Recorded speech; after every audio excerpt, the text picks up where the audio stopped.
it's time to wake up.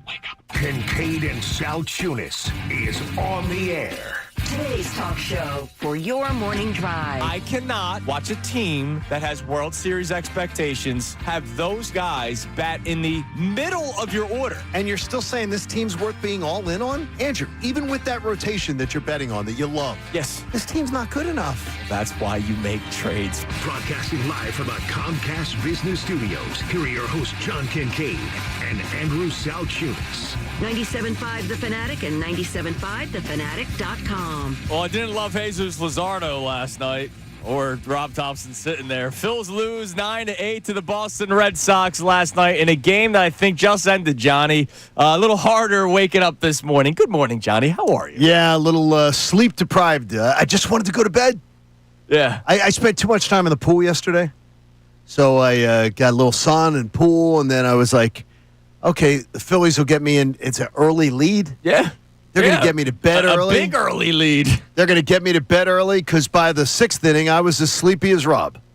And let's just say it was quite a long night. It was quite a long night. Rough loss for the Phillies yesterday. A chance to sweep the Red Sox after being up 5-0 through the first four innings. They go to the fifth inning, and the Red Sox put up a 6 spot.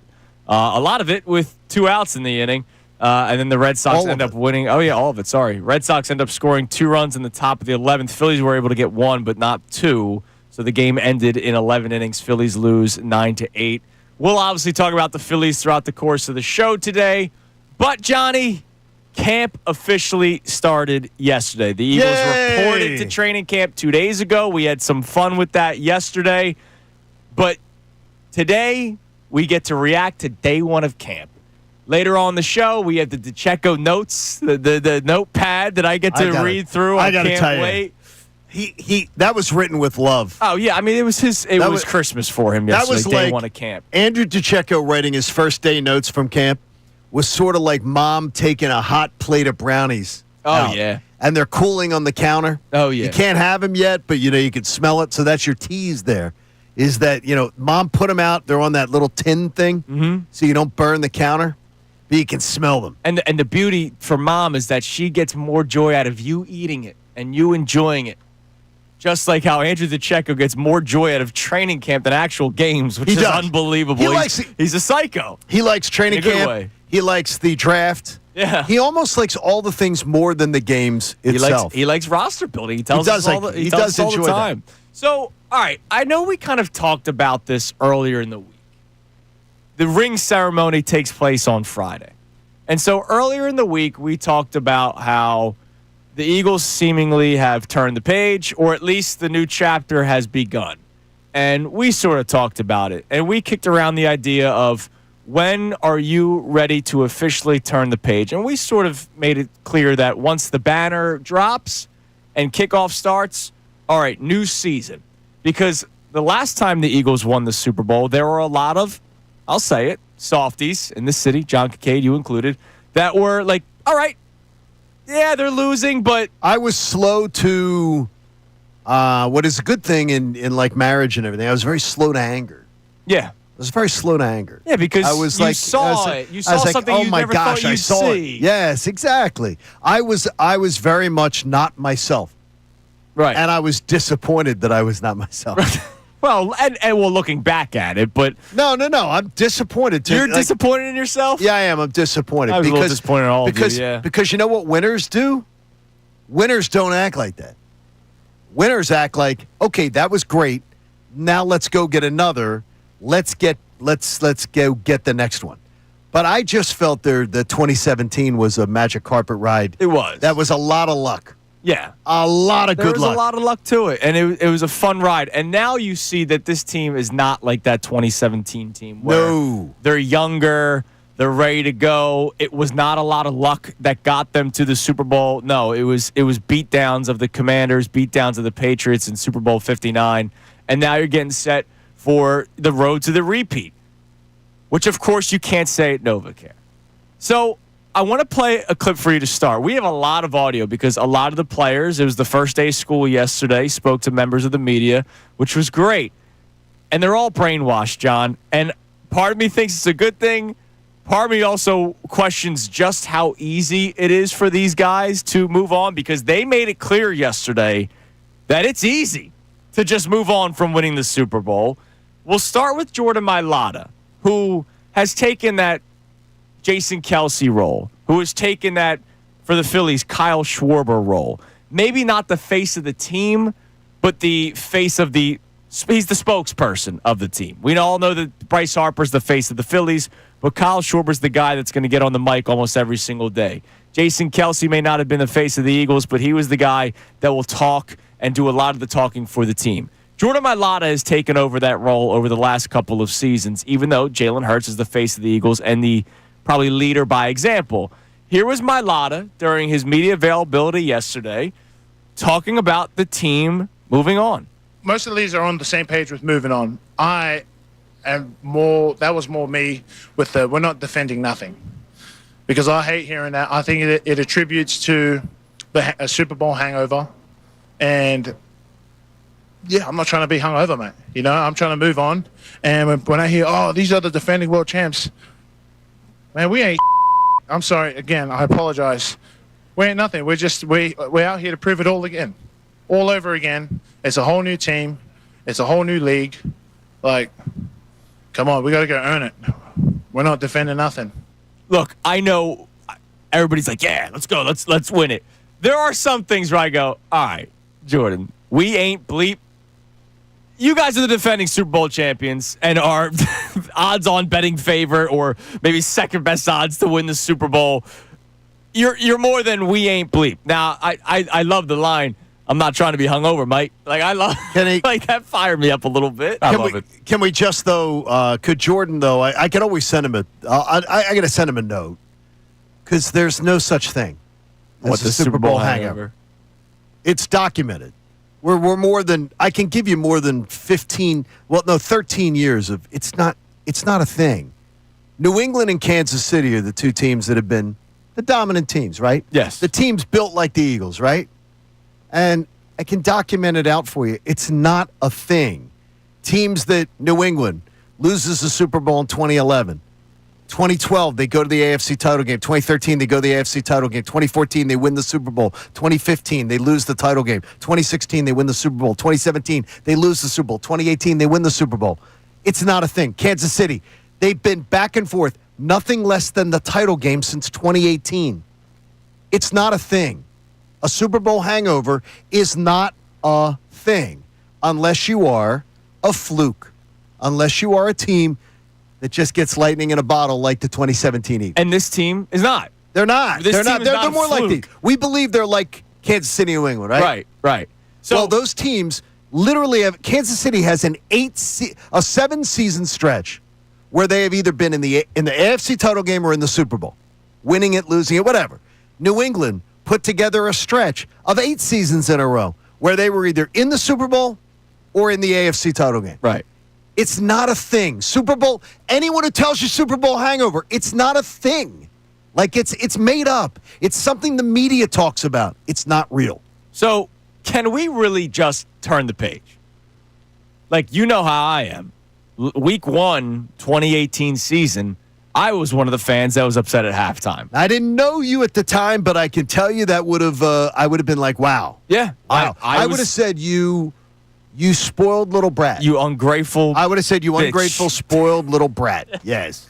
Even though I felt like booing at halftime of that game in the press box. I felt like booing. So I want to know, can we as a fan base really just turn the page? Because that's what the message is from the Eagles. So answer that question at 610-632-0975. Question 2. Do you believe that the Eagles players can just turn the page? They were brainwashed yesterday. A lot of the guys were saying the same stuff, maybe in different ways, but they were all coming back to the same thing, saying that that's the past. We ain't bleep. Come on, Jordan. Now, coming up next, we'll continue to hearing this message, this brainwash message from the Eagles about moving on, including what we all knew would be said by Jalen Hurts. Sometimes being predictable isn't that cool. It's Kincade and Salciunas, 97.5 The Fanatic. The summer's here, and you know what that means. Engagements.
with the home run. Congratulations, new father. Yes. Again.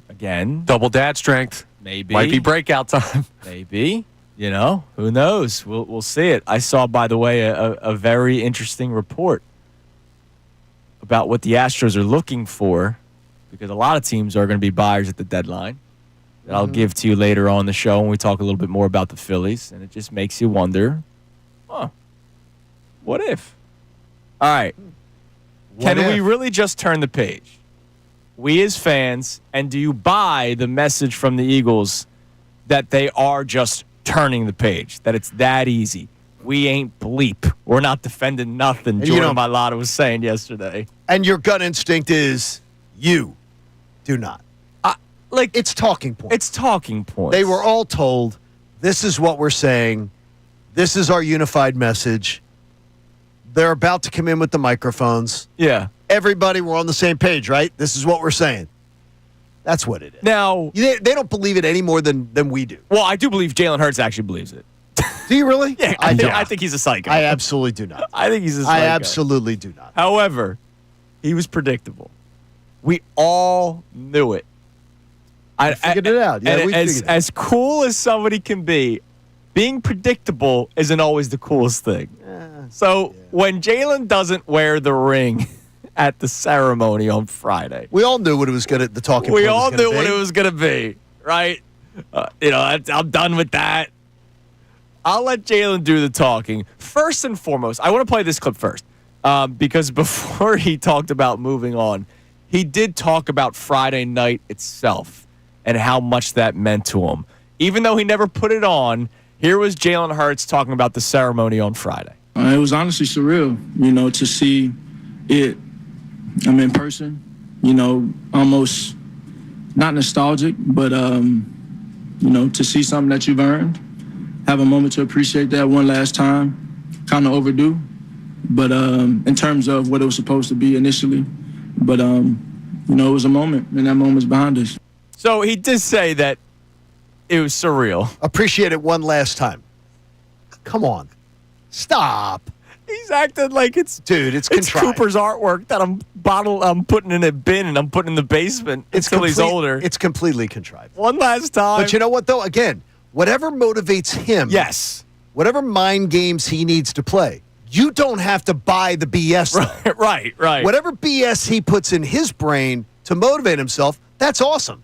He's a freaking world champion. Hell yeah. He's going to look the MVP of the Super Bowl. He's going to look at us and go, dude, you worry about what you worry about. Right. I'll worry about myself. But we don't have to buy into it. I don't believe for 1 second that he doesn't reflect fondly on the Super Bowl or that he doesn't think about it again. Or he doesn't think about all the people that doubted him. Stop. Right? Stop.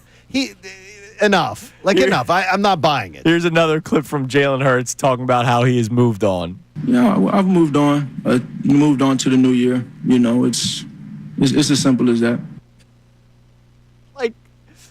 I get it. To your point, John. Whatever motivates him, whatever these guys have to tell themselves, whatever mind games he wants to play with himself, it obviously works. Yeah, absolutely. But I've watched him. He was programmed by Nick Saban. Yeah. And I've watched people be programmed by Nick Saban, and I watch how they all do the same. I don't want to use the word crap, but it's the same gobbledygook. Right. Nick Saban would come back from winning a national title, and we would have him on Buck and Kincade like the day after, and he'd be, I was doing recruiting phone calls at 7:30 in the morning this morning. Right. I was calling recruits. It's on to next year. This is all contrived.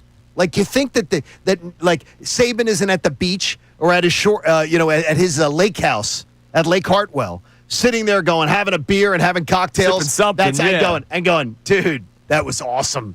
That was great, kicking Auburn's ass. Of course it was. They're going to tell the public one thing. They're never going to give us what we want. But whatever, I applaud Jalen for whatever gets him motivated. That's awesome. Right. But I don't have to buy it. Right. That's the thing. I don't have to buy into it. In case somebody's tuning in, this isn't we're angry or upset. The only thing we keep on saying is he's effective as hell with it. We just hope that they enjoyed it, right? And I think they did. I'm sure from February until July, they enjoyed it, even if it didn't look public. I hope like, so. Like Jalen Hurts went on a honeymoon and on another vacation, right? Two weddings. I And imagine 2 weddings. I imagine a lot of these players enjoyed themselves from February to July. We know Cooper did for all of them. Yes, we do, and he's ready to work, and that's great. Yes. It's just so, to me, it's funny. Like, I laugh at it, right? Because I go, get the hell out of here that you just moved on and winning the Super Bowl, the passes in the past. Dude, if I told you right now,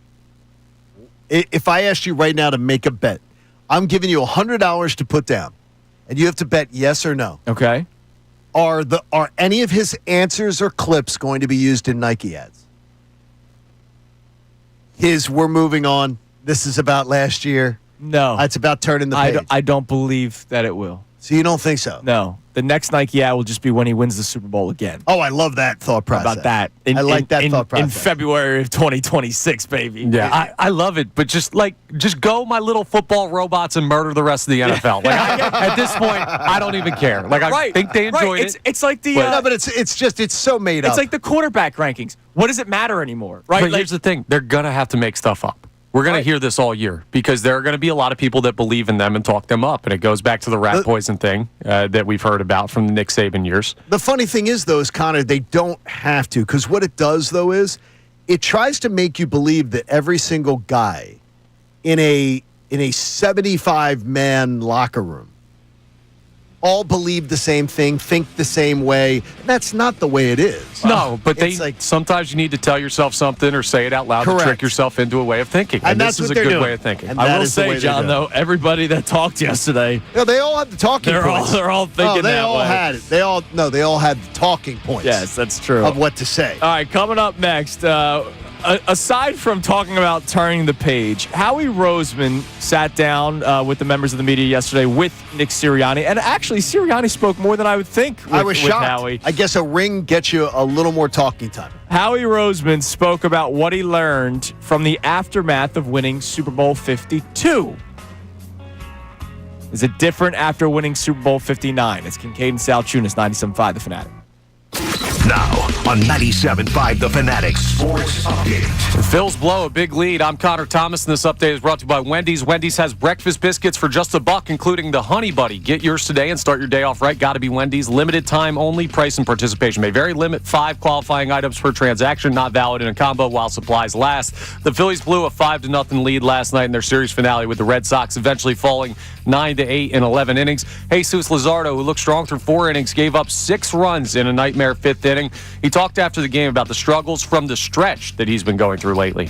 Out of the windup clearly isn't the problem. It's when we get in the stretch. So, clearly it's not working. So, working tirelessly at seeing what we got to do to fix it. Back to the drawing board in terms of that. It's been an up-and-down year for Luzardo. We'll see if he can fix it. The Phils did hit 5 home runs in the game, including Bryce Harper's career 350th. They'll look to carry that offense to New York for a series with the Yankees that starts tomorrow night. The Eagles had their first practice of training camp yesterday. All players were some level of available besides Nakobe Dean, who will start training camp on the active PUP list. We'll keep you updated on Dean's ongoing recovery from his torn patellar tendon from last year's postseason. Vic Fangio, defense coordinator, meets with media at 9:40. This update's also brought to you by Allstate. Some people just know you could save money on car insurance by checking Allstate first. So what are you waiting for? Check Allstate first for a quote today. You're in good hands with Allstate. I'm Connor Thomas on the home of the best birds coverage, 97.5 The Fanatic and 97.5thefanatic.com. Philly fans, you are the best sports fans in the world.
The Fanatic, we have our four $50 Wendy's gift cards to give away, one an hour.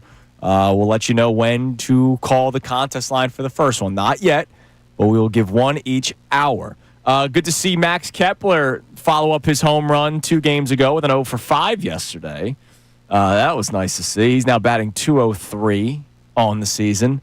Edmundo Sosa an 0 for last night. He just is not contributing at the moment, but it's all right. It's all right. It's all right. Yeah. Sosa, I trust.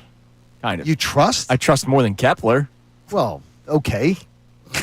Well, that's saying a lot. I think Sosa bounces back. I don't believe Kepler bounces back. Phillies lose yesterday 9-8. We'll talk about the Phillies and some more trade rumors as the show continues. But we've obviously started off with the Eagles, as a lot of players spoke to the media for the first time yesterday, including Nick Sirianni and Howie Roseman. We were able to air the Howie and Sirianni presser during the show yesterday, but we never had a chance to react to it because it was right at the end. We handed things over to the Mike Missanelli show. And we joke about it, but in all seriousness, usually when Howie speaks with Nick, when it's the two-man podium, Nick answers like 2 questions and Howie answers the rest because the media I'm happy to take responsibility for all of that. The media doesn't get a chance to talk to Howie as much as they get to talk to Nick, right? Like, Nick's there 3 days a week. It was nice to see that it was a little bit more balanced yesterday. I'm just shocked because most of the time when the coaches speak at training camp, they don't have anybody up on the podium with them. Yeah. Coaches are alone. And I wish the coaches were alone. I wish they did 2 separate press conferences. Exactly. Let Howie have his own, Nick have his own. But they're trying to control things. They're trying to have a modicum of control of this is going to be a certain amount of time. This is going to be Nick's got to get to practice. We're going to control whatever messaging we want to do. And they're allowed to do it. They control their media. So yeah. The funny thing is, like, they do have to stop because they do have practice. If you remember, Peterson always did the post-practice press conference. Where he'd stand there. Like, he'd come off and stand behind it. And Nick does I'd rather after, because you get to hear more about the practice, obviously, but whatever. So Sirianni and Howie spoke yesterday, and Howie Roseman is now a 2-time Super Bowl winning executive in the NFL. After they won the first Super Bowl, one of the biggest issues that I think Howie Roseman had, and we've learned that it ended up being true, was the thank you contracts and the attachment that he had with a lot of players that won the Super Bowl. And I understand that has to be a difficult time. You win the Super Bowl, the first Super Bowl in franchise history, and you feel the need to reward a lot of the players saying, hey, we're going to extend you, we're going to re-sign you, even though maybe you shouldn't have extended Alshon Jeffrey. Again, revisionist history, it's a lot easier to do this, but Nick Foles, there were rumors that he could have been traded. They didn't trade him. Correct. I thought that was a mistake because his value would never have been higher, especially when you knew the plan was Carson Wentz. Especially when reportedly second-round picks were being floated for Nick Foles. Correct. I would have taken one. I would have taken one because you were never going to get it higher. And, oh, by the way, you had Carson Wentz. And I know that there was Wentz-Foles debates. I get it. And you needed Foles again the next year. Right, for at least the first 2 weeks. And then the end of the season. Right, we know what ended up happening. But the Eagles, when they were sitting in their meeting rooms, I don't think there was a split Wentz versus Foles. They knew that the future was Carson Wentz. So I think Howie made a lot of mistakes after winning the Super Bowl. I understand the mistakes, though, because that's got to be a difficult decision to make. And so when the Eagles win this previous Super Bowl, you noticed right away he wasn't going to do certain things. Yes, he gave Zach Bond the contract that he deserved because he was a free agent. Yes, they reworked the deal with Saquon Barkley. But which, by the way, I didn't understand why that was the when priority. there were still 2 years Why that was left. the priority, didn't understand it. I would have understood a bump. Sure. I didn't understand why that was the priority. That was the number one thing they wanted to do.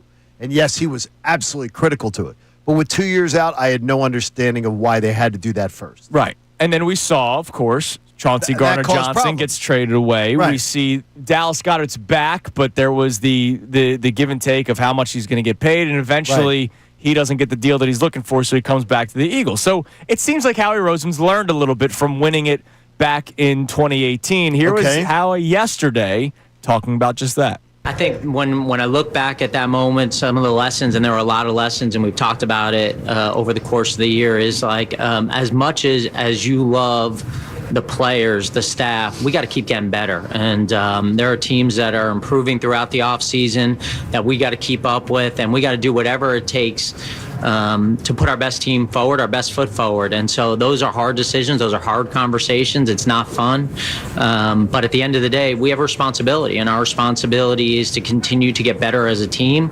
There's no resting on laurels, and sometimes those mean making some changes. And we made some changes. I think when you look back at that 2018 team, there were a lot of lessons. We didn't start incredibly hot. Obviously, we finished really well, had an opportunity in the second round of the playoffs. But when you look forward from that, not only what happened in 18, but what happened in 19, what happened in 20. And I think that we're positioned, and that's all we are, because we got to make good decisions. We're positioned to put ourselves to compete here, not only this year, but going forward. And this is why Mel Kiper says the day after winning the Super Bowl that Howie Roseman deserves his gold jacket now. And Well, he's continuing to add to it. He's been just amazing. Yeah. I mean, he's absolutely outstanding. And it's great. And it's great to learn. He learned. He learned some past mistakes. And that's awesome. That's all you should ask of your executives. Right.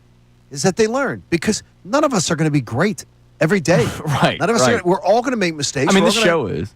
Yeah, sure. Everyone's going to make mistakes, and you're going to learn from it, and that's all you ask for. And the personal awareness that Howie, I think, now has to talk about his mistakes, Right. is something that I believe is the difference in Howie Roseman. Right. And look, mistakes isn't just giving guys thank you contracts. Mistakes was thinking he became the smartest man in the room, which I believe Howie had an issue with. The Rager Jefferson is a prime example. Yeah, there was some meddling going on with that, it appears. A lot of people believe there was a lot of meddling going on from maybe Jeffrey Lurie having some input. Well, and that was J.J. Arcega-Whiteside. Yeah, I mean, but over no, DK but I mean, Metcalf because of medical issues. Okay, wait a minute, though. Do you believe, and I've heard this before, so do you believe that that's the only time he had input? No. Well, that's what I'm saying. No. I think Jeffrey Lurie had a lot more input. I think that's just when the reporting really Right. came out that all of a sudden it was like, we know what we're doing because we won a Super Bowl. Exactly. And that's when they quickly realized, all right, they need to rely on their scouts, which is something that's been reported about that they've kind of went away from. Look, there was the infamous moment with Howie Roseman and who was the fist pound? Milton Williams. They drafted Milton Williams, which ended up working out for the Eagles, right? It did. But it was one of the head of the scouts. And Tom Donahoe. I think it may have been Howie went to go give him a fist pound. And he turned away from him. Yeah, like which, by the way, that's bad too, but whatever. Like, it became messy. And it wasn't just that. It was the contracts. It was that. And maybe, John, we talk about the brainwashed message coming from the Eagles. Howie says right away in that clip, we started off pretty slow the following season.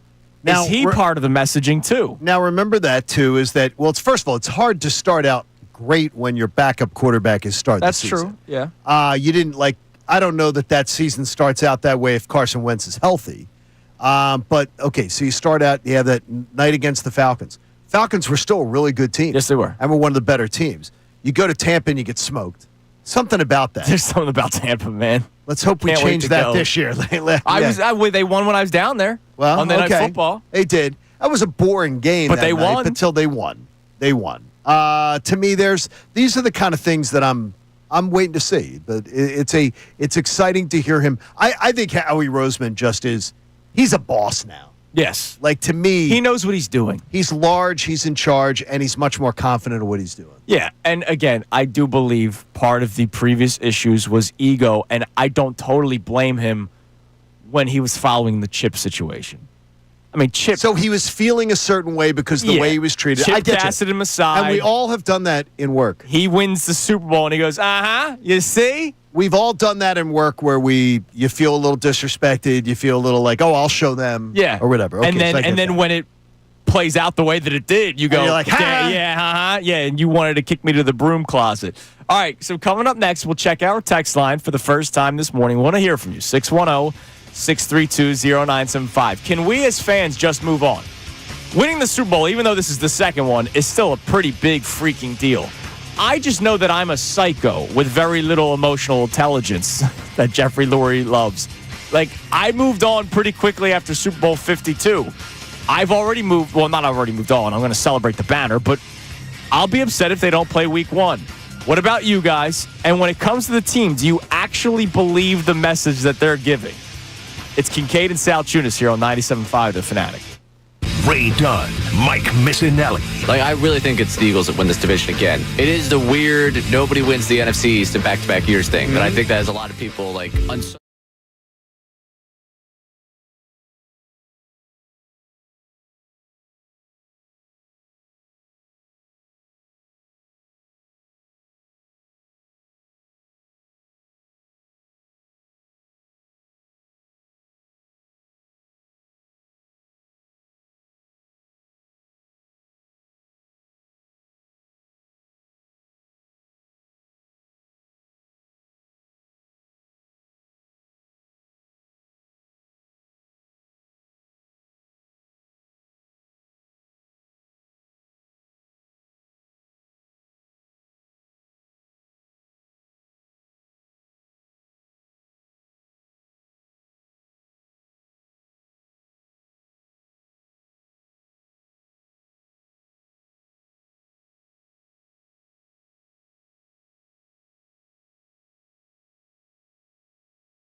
.5 The Fanatic.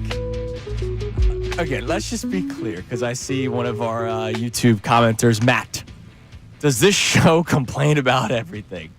We're not complaining about the messaging yesterday. I just laugh at it. I'm laughing at it because I know what it is. Yeah, but we applauded it if it's what Jalen Hurts and Jordan gets Mailata motivated. and everybody else, because there's a lot of guys, and we're going to play it all. Was there a misconnection of hearing?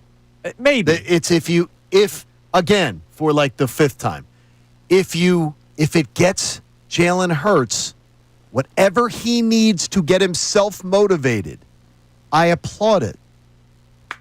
Good job. Yeah. Whatever he needs, whatever mental gymnastics he Michael needs Jordan. to do. How many times have we talked about Michael Jordan was a psycho when it came to the trying to motivate himself? Oh, somebody looked at me weird. I'm going to drop 50 on. But that doesn't mean I have to buy it as being authentic because it's not. Right. It's whatever you need to do to create. It's like Tom Brady's little laminated list. And I'll never forget it because we've had Jay Feely on the show. Jay Feely, Tom and Jay, best friends. Yeah. And I remember sending a picture of Tom's locker, and I'm at the game, and Tom's locker in there, and there's Tom's locker with his, and he brings along the little laminated list of all the players that were taken ahead of him. Yeah. And I sent it to Feely, and I said, it's real. Yeah. I didn't believe it was real. I thought it was a story that he'd done at some point.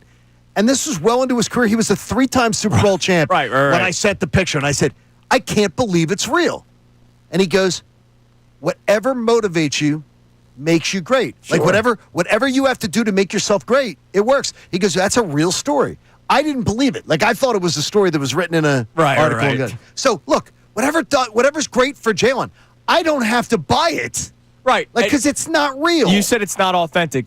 When something's predictable, it Like, can't we be knew- authentic. we knew when Friday night comes out, it's all the Correct. pictures, and he's not wearing the ring. We knew what it said was. on Monday Come that we're going to on. hear from Jalen that he's moved on or whatever. That's exactly what I've we moved got. on. Hang on. Knowing it's coming, how does that make it automatically not authentic? Like, I think there are people that listen to this show. It's too predictable. I'll say that. Sure, that's fine. But, like, there are people that listen to this show, and when the Phillies get brought up, they can tell you exactly what I'm going to say, right?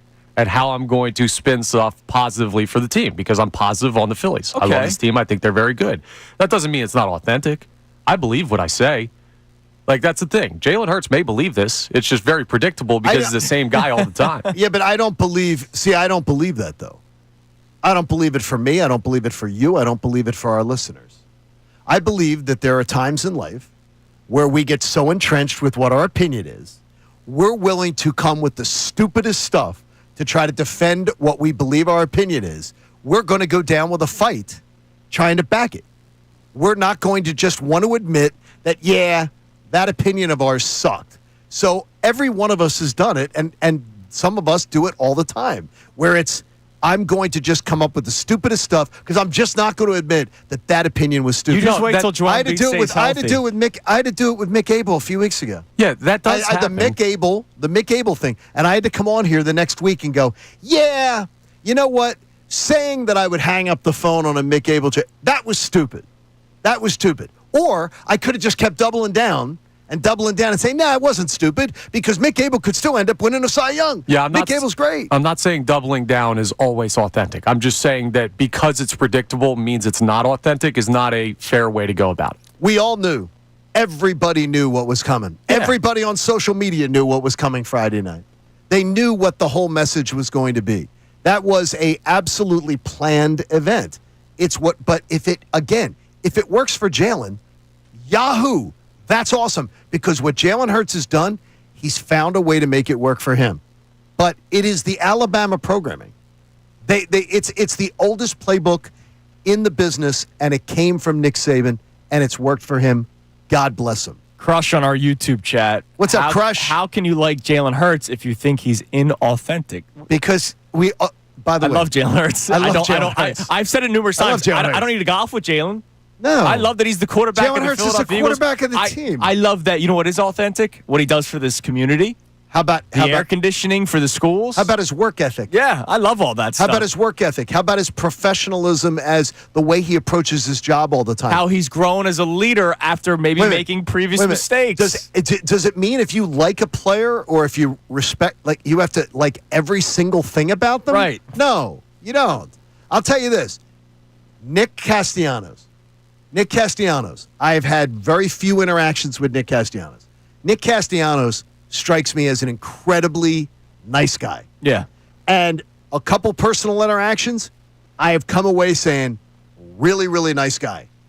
It doesn't mean that when I've seen him interact with members of the media, that you have to love that him. I'm going, you're acting like a jerk, dude. Don't be a jerk. That doesn't mean that just because I like this about him, this about him, this about him, that everything about him is great. Right. Jalen Hurts is a master class in how to be a franchise quarterback. And we're damn lucky to have him. Damn right we are. Does it mean that everything I'm going to think is fantastic about him? No. Because you know what? This isn't a cheerleader skirt, and I don't have pom-poms on. No, I'm not paid by the Eagles to sit there on the sidelines and, Apparently we are. We are? pom-pom shakers. Oh, we were, yeah. Because I forgot about that. No. If the Phillies won yesterday, that would be the entire show today. What do we got on the text line, Connor? All right, so our first texter here says nobody really cares if people outside the building believe it or not. If that's how they want to go into the new season, why does it matter? Whatever motivates them. Yeah, I mean, look, again. That's exactly what I said. That's exactly, like somebody sent that text. That is exactly word for word what I said. Thank you for affirming what I've been saying since 6 a.m. That doesn't matter. It doesn't matter what I say. In fact, I even said that. Right. They don't care what we say. Who cares what we think?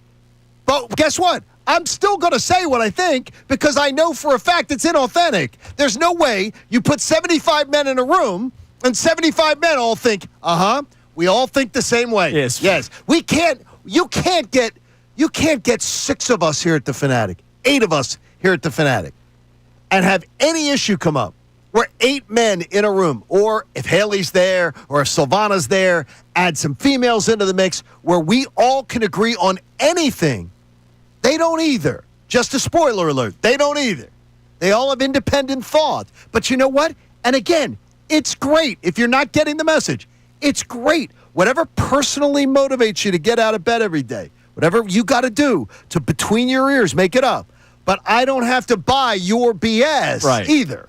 I can look at it and go, okay, you're playing games to yourself. But you know what? If your games make you great, mad respect for that. That's Absolutely. awesome. And you'll hear more and more from the members of the Eagles throughout the course of the show. Coming up next, we'll reset it. We'll play what Jordan Mailata had to say, which got the show started. He's become a really good spokesperson. He is the voice of the Philadelphia Eagles. And it's a good. I like the voice. First off, great voice. And then he throws a curse every once in a while too. Keep us on our toes with the dump There's button. a movie. There's an actor or somebody that the voice is clicking with me, and I can't connect it. Anybody Australian? Well, no, but I can't connect who it is. I got to figure out who that is. We'll list Australian actors coming up next. Thank you. Hear from Jordan Mailata again coming up next. Also, we will react more to the Phillies because that 5th inning was a doozy yesterday. And believe it or not, Johnny not too thrilled with Topper. Except on one thing. All right. We'll talk about this coming up next. It's Kincade Salciunas, 97.5 The Fanatic. Now on 97.5 The Fanatic Sports Update. Luzardo struggles from the stretch. I'm Connor Thomas, and the Phillies blew a 5-0 lead last night in their series finale with the Red Sox. They eventually fell 9-8 in 11 innings. Jesus Luzardo, who looked strong through 4 innings, gave up 6 runs in a nightmare 5th inning. And he talked after the game about the struggles he's been going through, not from the windup, but from the stretch. Out of the windup clearly isn't the problem. It's when we get in the stretch. So, clearly it's not working. So, working tirelessly at seeing what we got to do to fix it. Back to the drawing board in terms of that. Now, we've heard that from Luzardo already this year. He's had an up-and-down season. We'll see if he can correct this the way that he bounced back from a couple of rough starts earlier in the year.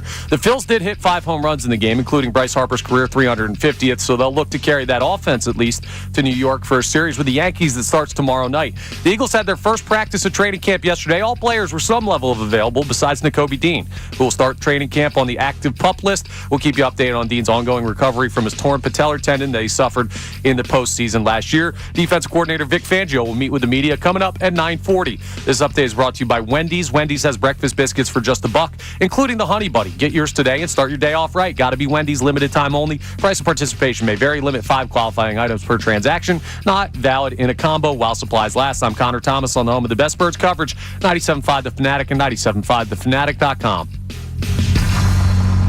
Hi, my name is Phil E. And for most of my sports fan life,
Caller number 7 to the contest line. New number. God, you're not very creative. 610-206-0975. 610-206-0975. The 7th caller will get our first of 4 $50 gift cards to Wendy's. Today's 7th caller, 610-206-0975. Wendy's has breakfast biscuits for just $1, including the Honey Buddy, Johnny. Get yours today and start your day off right. Got to be Wendy's, limited time only.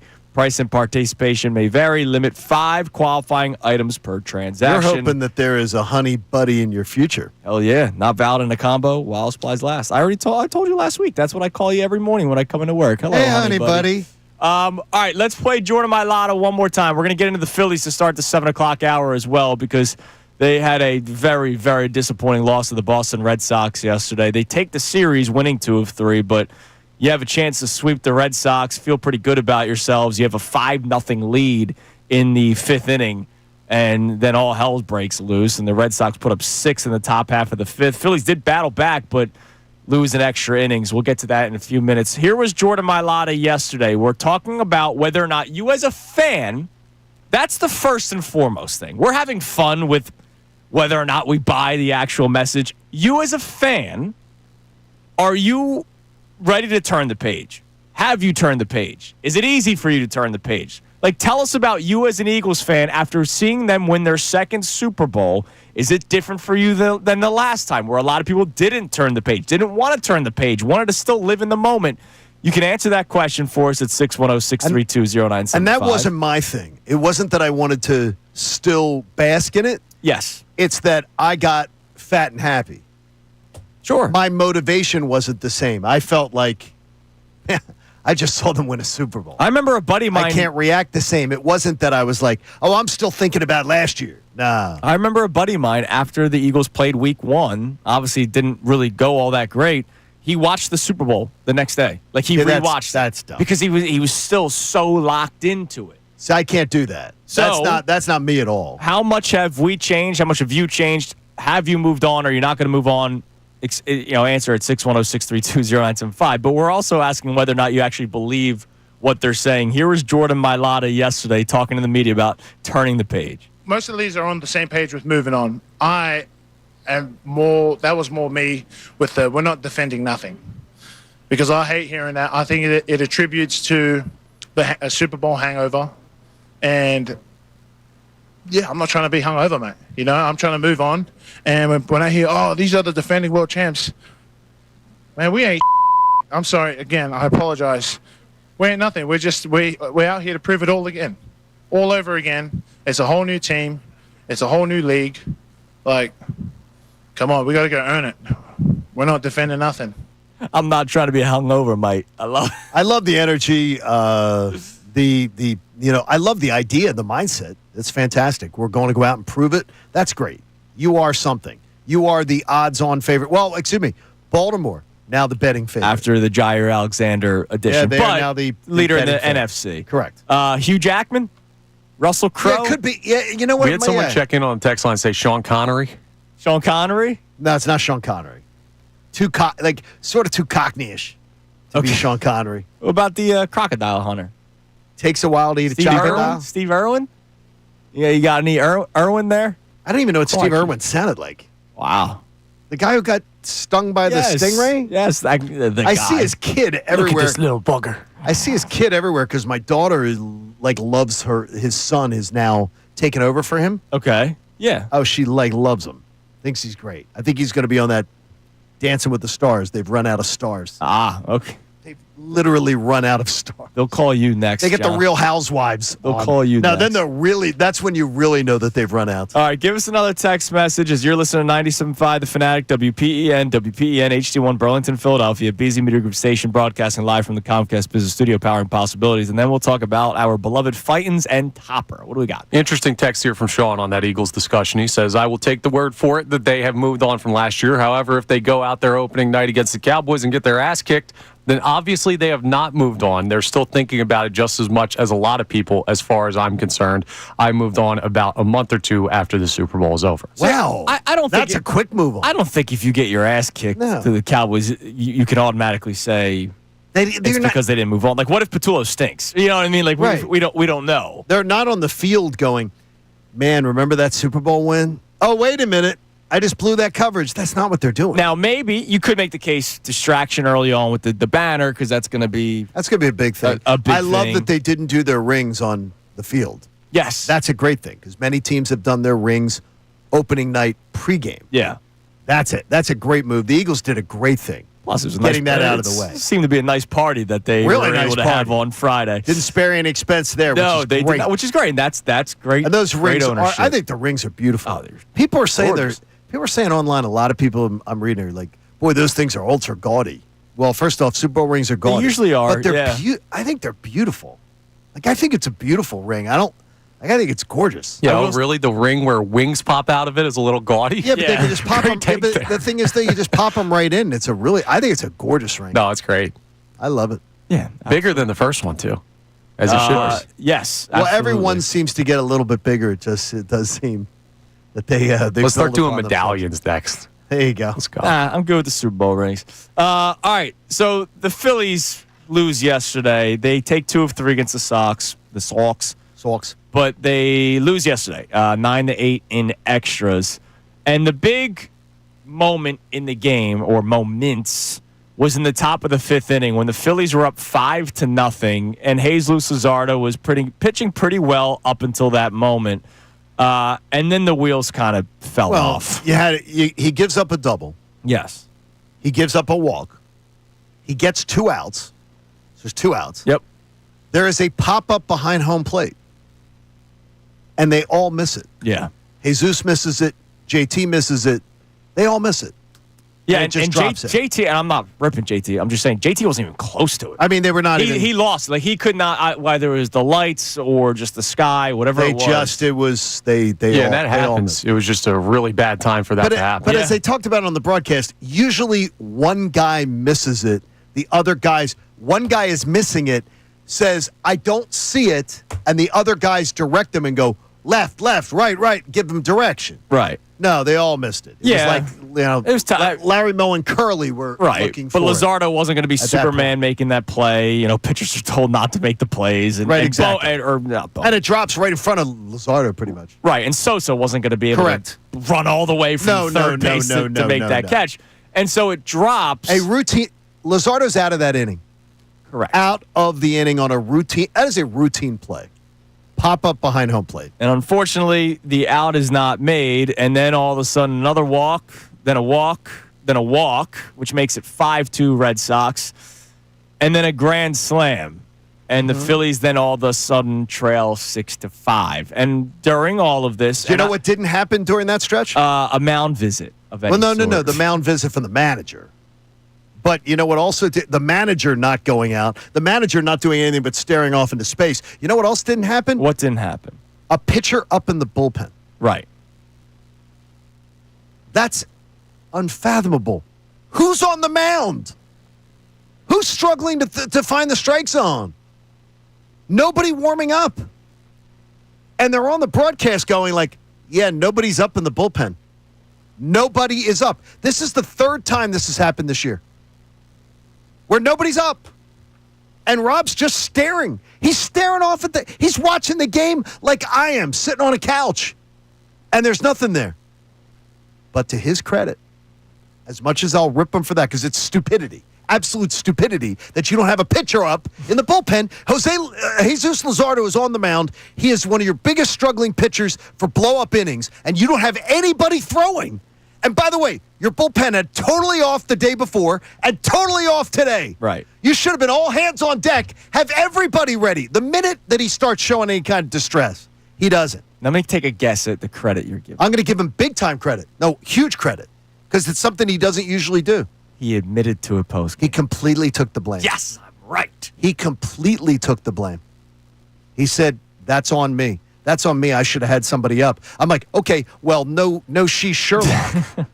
Like, I mean, a Little League coach, the Little League manager who comes out with his mic on to talk to his player on the mound. Even he makes a mound visit. Even the dad with the beer belly comes out to get his 15 minutes of fame at the Little League World Series, goes out and talks to his pitcher. It was incredible. It was a terrible inning. Yeah, but I give Rob credit, a lot of credit, because he took complete blame for just being asleep at the wheel. Right. And you and I have had our battles over Topper. I side with you on this. I mean, it's just. But he took the credit. Once you see a guy scuffling, especially him. Right. Well, we've seen it a couple times and this year. And the bullpen's been off since Monday night. Right. They haven't done a thing. All hands on deck. Have somebody throwing. Anybody. Yeah, Come on, Rob. Here's the thought process that is dangerous for a manager that makes those decisions, like where you can go wrong, is you see him get the 2 outs, and the thought is he's 1 out away, right? So am I going to... Well, I'm sure that's what his thought was. Yeah, exactly. So it's just like he's 1 pitch away, he's 1 out away, I trust my guy, and you have to have a better feel for when a dude doesn't have it. When you are walking the park like that, you got to go talk to the guy or got to go get the guy. And Rob should have gone and talked to him. Go and talk to him, calm him down.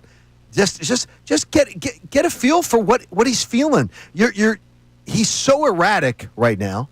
You knew that could happen, that he could go off the rails because he's going off the rails miserably. Yeah, now I don't think it should have been Rob that goes out there. Well, Cotham went out. Cotham went out.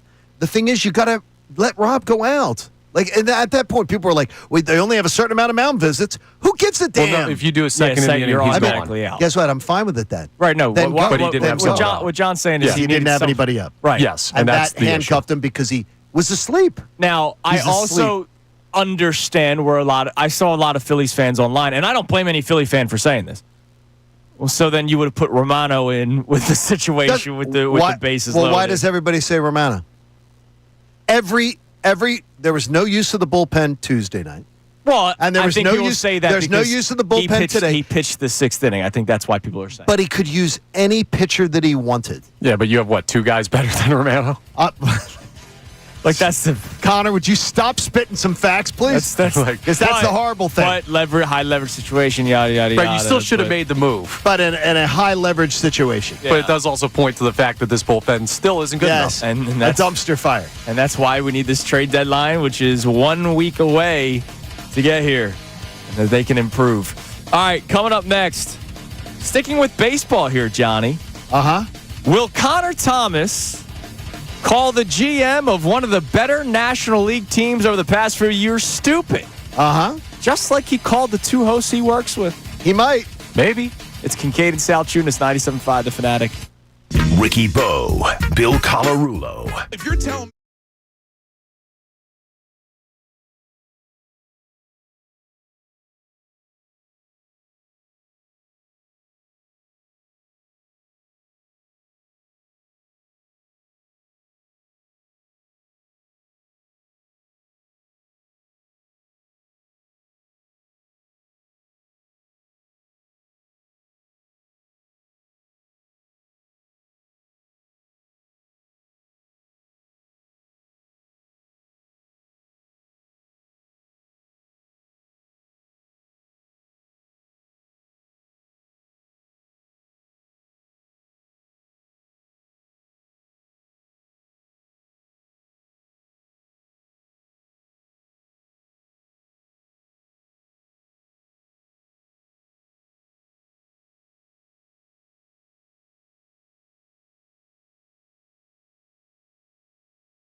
97.5 The Fanatic. You know, the beauty of the show is that we feel very comfortable with one another.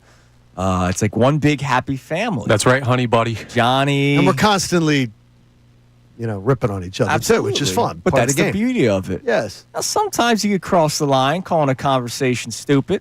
Yep. Not only are you saying that the hosts that are having the conversation are stupid for having it, the texter that sent the question to begin with. A little offensive to the texter, Mr. Thomas. I think I said dumb. No. Did I say No. Stupid was the word that came out. Okay. So Raider Frank was out of his mind about it. So yesterday, we had a texter just send in a hypothetical trade as we're getting closer to the MLB trade deadline and said, hey, what would you think about using Ranger Suarez as a part of a deal to get Nolan Arenado and Ryan Helsley from the Cardinals? Because the Cardinals need starting pitching. To your reporting or your conversations that you had, they're very interested in Ranger Suarez. Off season. Yep. Suarez will be somebody that the Cardinals are definitely going to take a look at. So you get him in-house. You hope to work something out pretty quickly. Helsley, an expiring contract. Maybe they want to get Arenado off the books.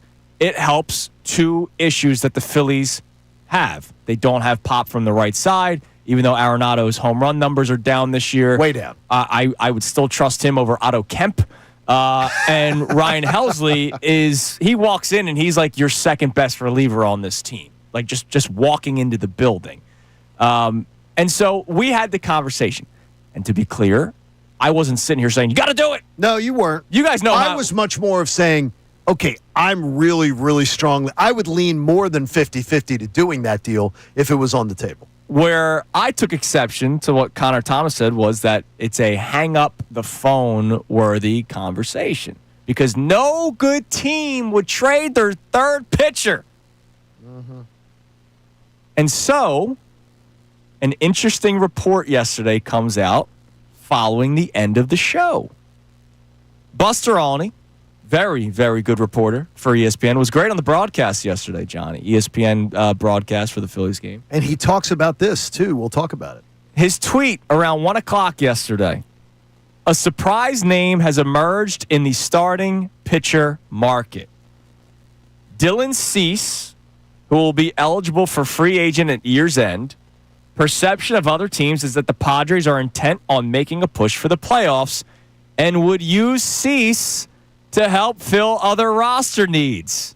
Mets and AL East teams and Cubs among teams that have talked about him. So we know Mets, Cubs, two teams named. AL East teams, not exactly sure who. I imagine Blue Jays. I imagine Yankees. Blue Jays in first place, I guess, so they're getting excited. So A.J. Preller, who is the general manager and president of baseball operations, the Pobo of the Padres, who has been a very successful Pobo since taking over the Padres in 2014, a team that was under 500 for 5 of 6 years before he takes over. Yeah, he's good. And he's now made them a perennial contender year in and year out. The one thing that they haven't done that the Phillies have done was reach the World Series because the Phillies obviously beat them in the NLCS in 2022. Would you call A.J. Preller dumb or stupid, using your word, for considering this? Now, as I texted you guys this yesterday, Ranger Suarez greater than Dylan Cease. He is absolutely greater than Okay, Dylan. just making that clear. So we don't have to argue that point. But the point is, a starting pitcher that's on an expiring contract could be used to help other needs on the team. A third best starting pitcher, too, Correct. which is comparable. Correct. And you said that Buster continued this on the broadcast. And last night on the broadcast, they talked about it because that report came up, and it was that there is expiring contracts now that the trade deadline is not just about, and Buster talked about it, it's not just about prospects. In fact, expiring contracts now are traded at the trade deadline very similarly to expiring to prospects.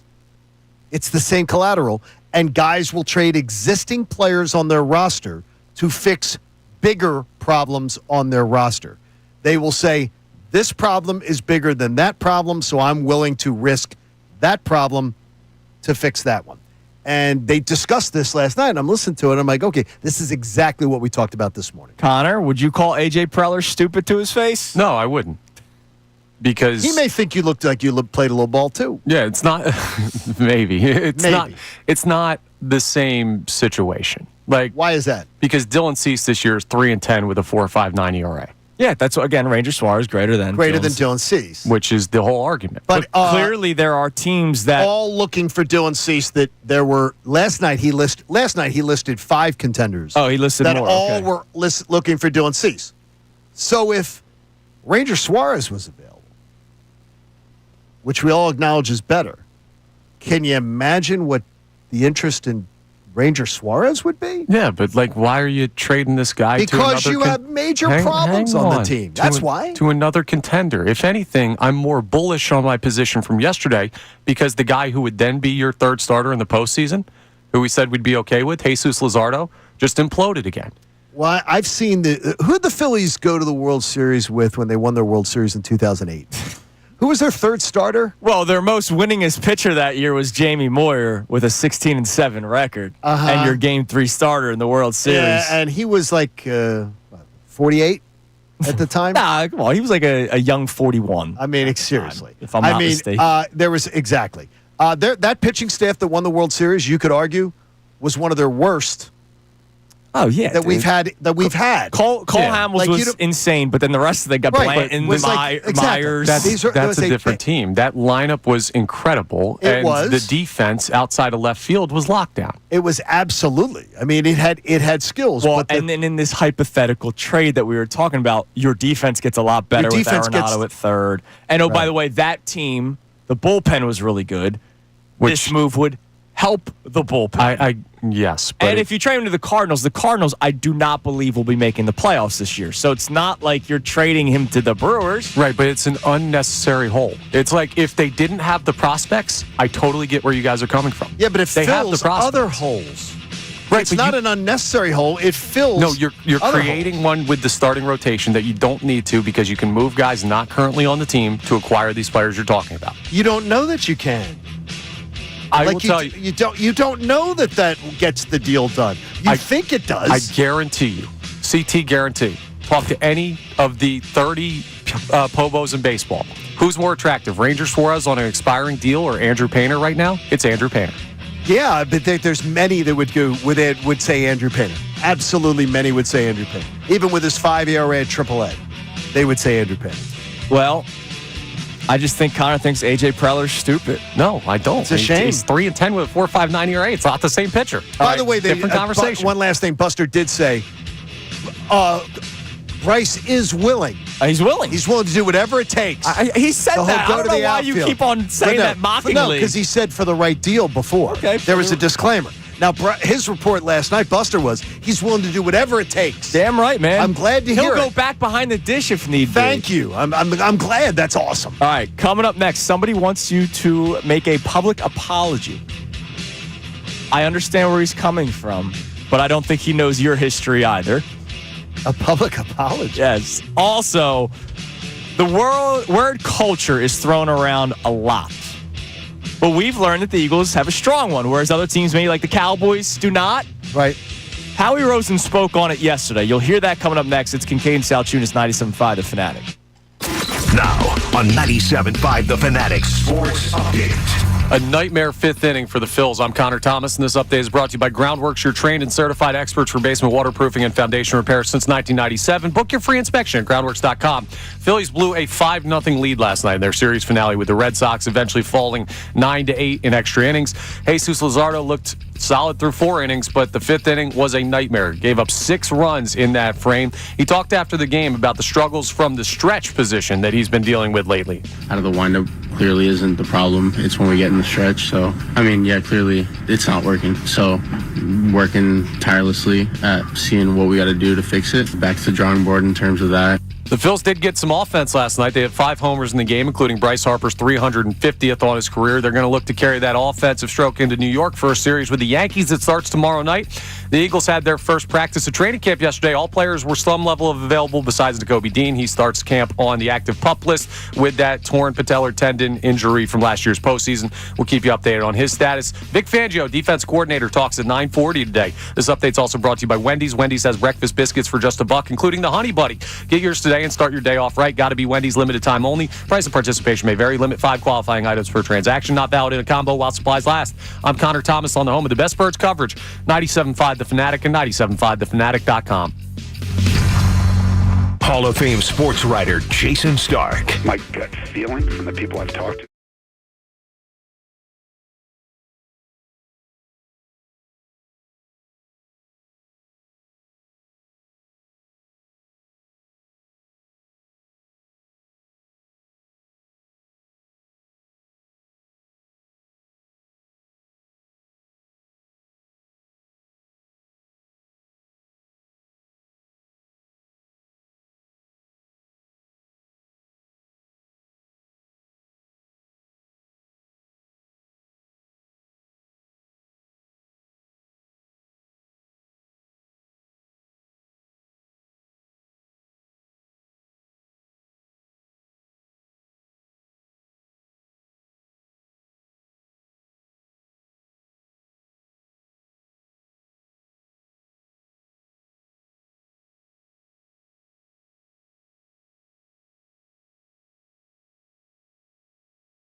YouTube is a family as well. Despite a lot of the back and forth that there usually is. You've never seen our family. My gosh. Good point. So Daniel Miller took exception to something that you said. What did I say? When you were talking about Rob Thompson and how he didn't go to the mound, you said, quote, even the Little League dad knows what to do there. Even the dad with the beer belly comes out to get his 15 minutes of fame. So, Daniel. During the Little League World Series TV broadcast. So, Daniel, in case you don't know, John and Brendan Gunn are heathens and are anti-Little League World Series. Oh, right. Because it's, to me, I love it because I think it's the purity of the sport. It's just baseball. And nobody's getting paid. Purity. But, you talk about the 15 minutes of fame. Yes. I'm going to make that mound visit since I'm mic'd up. I'm not going to speak for you, but I will say, in case Daniel doesn't know, John was a volunteer coach for the longest time. Like, what it takes. Because Daniel is I was paid. Oh, I was paid. Sorry about that. Oh, wow. I'm sorry, Mr. Coach. Big Guns. Both jobs were paid. But Daniel is a 40-hour-a-week guy and then coaches Little League. No, that's great. It's the, Daniel, it's the guy when it's the Little League World Series and the dad has to make his mound visit to have his mic'd up conversation with the I can't believe you have that opinion though, because you don't think you don't think he made a mound visit before being mic'd up, like Little League, I'm sure before in the regionals. But it's mission critical at this point. Yeah, it's always big. It's such a cynical view of the Little League World Series. Thank you, World dude. Series. The day you were out, and I had to deal with those two guys, John and Brendan. Anti-youth sports. What do you guys want to bet on it next? No, we're not it. I would like to bet on it. Well, that's it. Hey, Bet Parks, get on that, would you? I need Timmy to go yard here. Take Curacao. No, I mean, check the birth certificates. Japan, bro. Check the birth certificates. I can't help it. Brendan Gunn and I understand coming from the mean streets of Delco. We understand that the purity is in places like Delco, where it's like the dads aren't mic'd up in Delco. Must be something in the water. That's probably for the best, by the way. Exactly. They need a dump button. Yeah, Exactly. You'd need a dump button because it'd be like, yo, Timmy, get your head out of here. All right, before we get back to our text line, because sorry, man, I did not mean to offend him. Believe me, I appreciate very much the coaches. I absolutely love it. Connor said we have a lot of texts on both the Eagles and the Phillies. We'll get to this in a second, but I do want to play this for you. So we poked fun at Jerry Jones earlier this week. We talked about the owner of the Bengals and just how he didn't know the name of his player. Right, and they just don't seem to have there's a reason why the Bengals, other than Joe Burrow going to the Super Bowl a few years ago, have been, when I say irrelevant franchise, like Marvin Lewis and the 500 records and the 15 years of no playoffs, you're irrelevant. And the Cowboys are only relevant because of the Cowboys, right? Like the star, the nonsense that takes place in Dallas. But it's been a long time, 30 years since they've made it to a conference championship game. And the situations that are unfolding with Trey Hendrickson, I know the name, the owner of the Bengals does not, and Micah Parsons with the Cowboys. Not Michael Parsons? No, not Michael Parsons.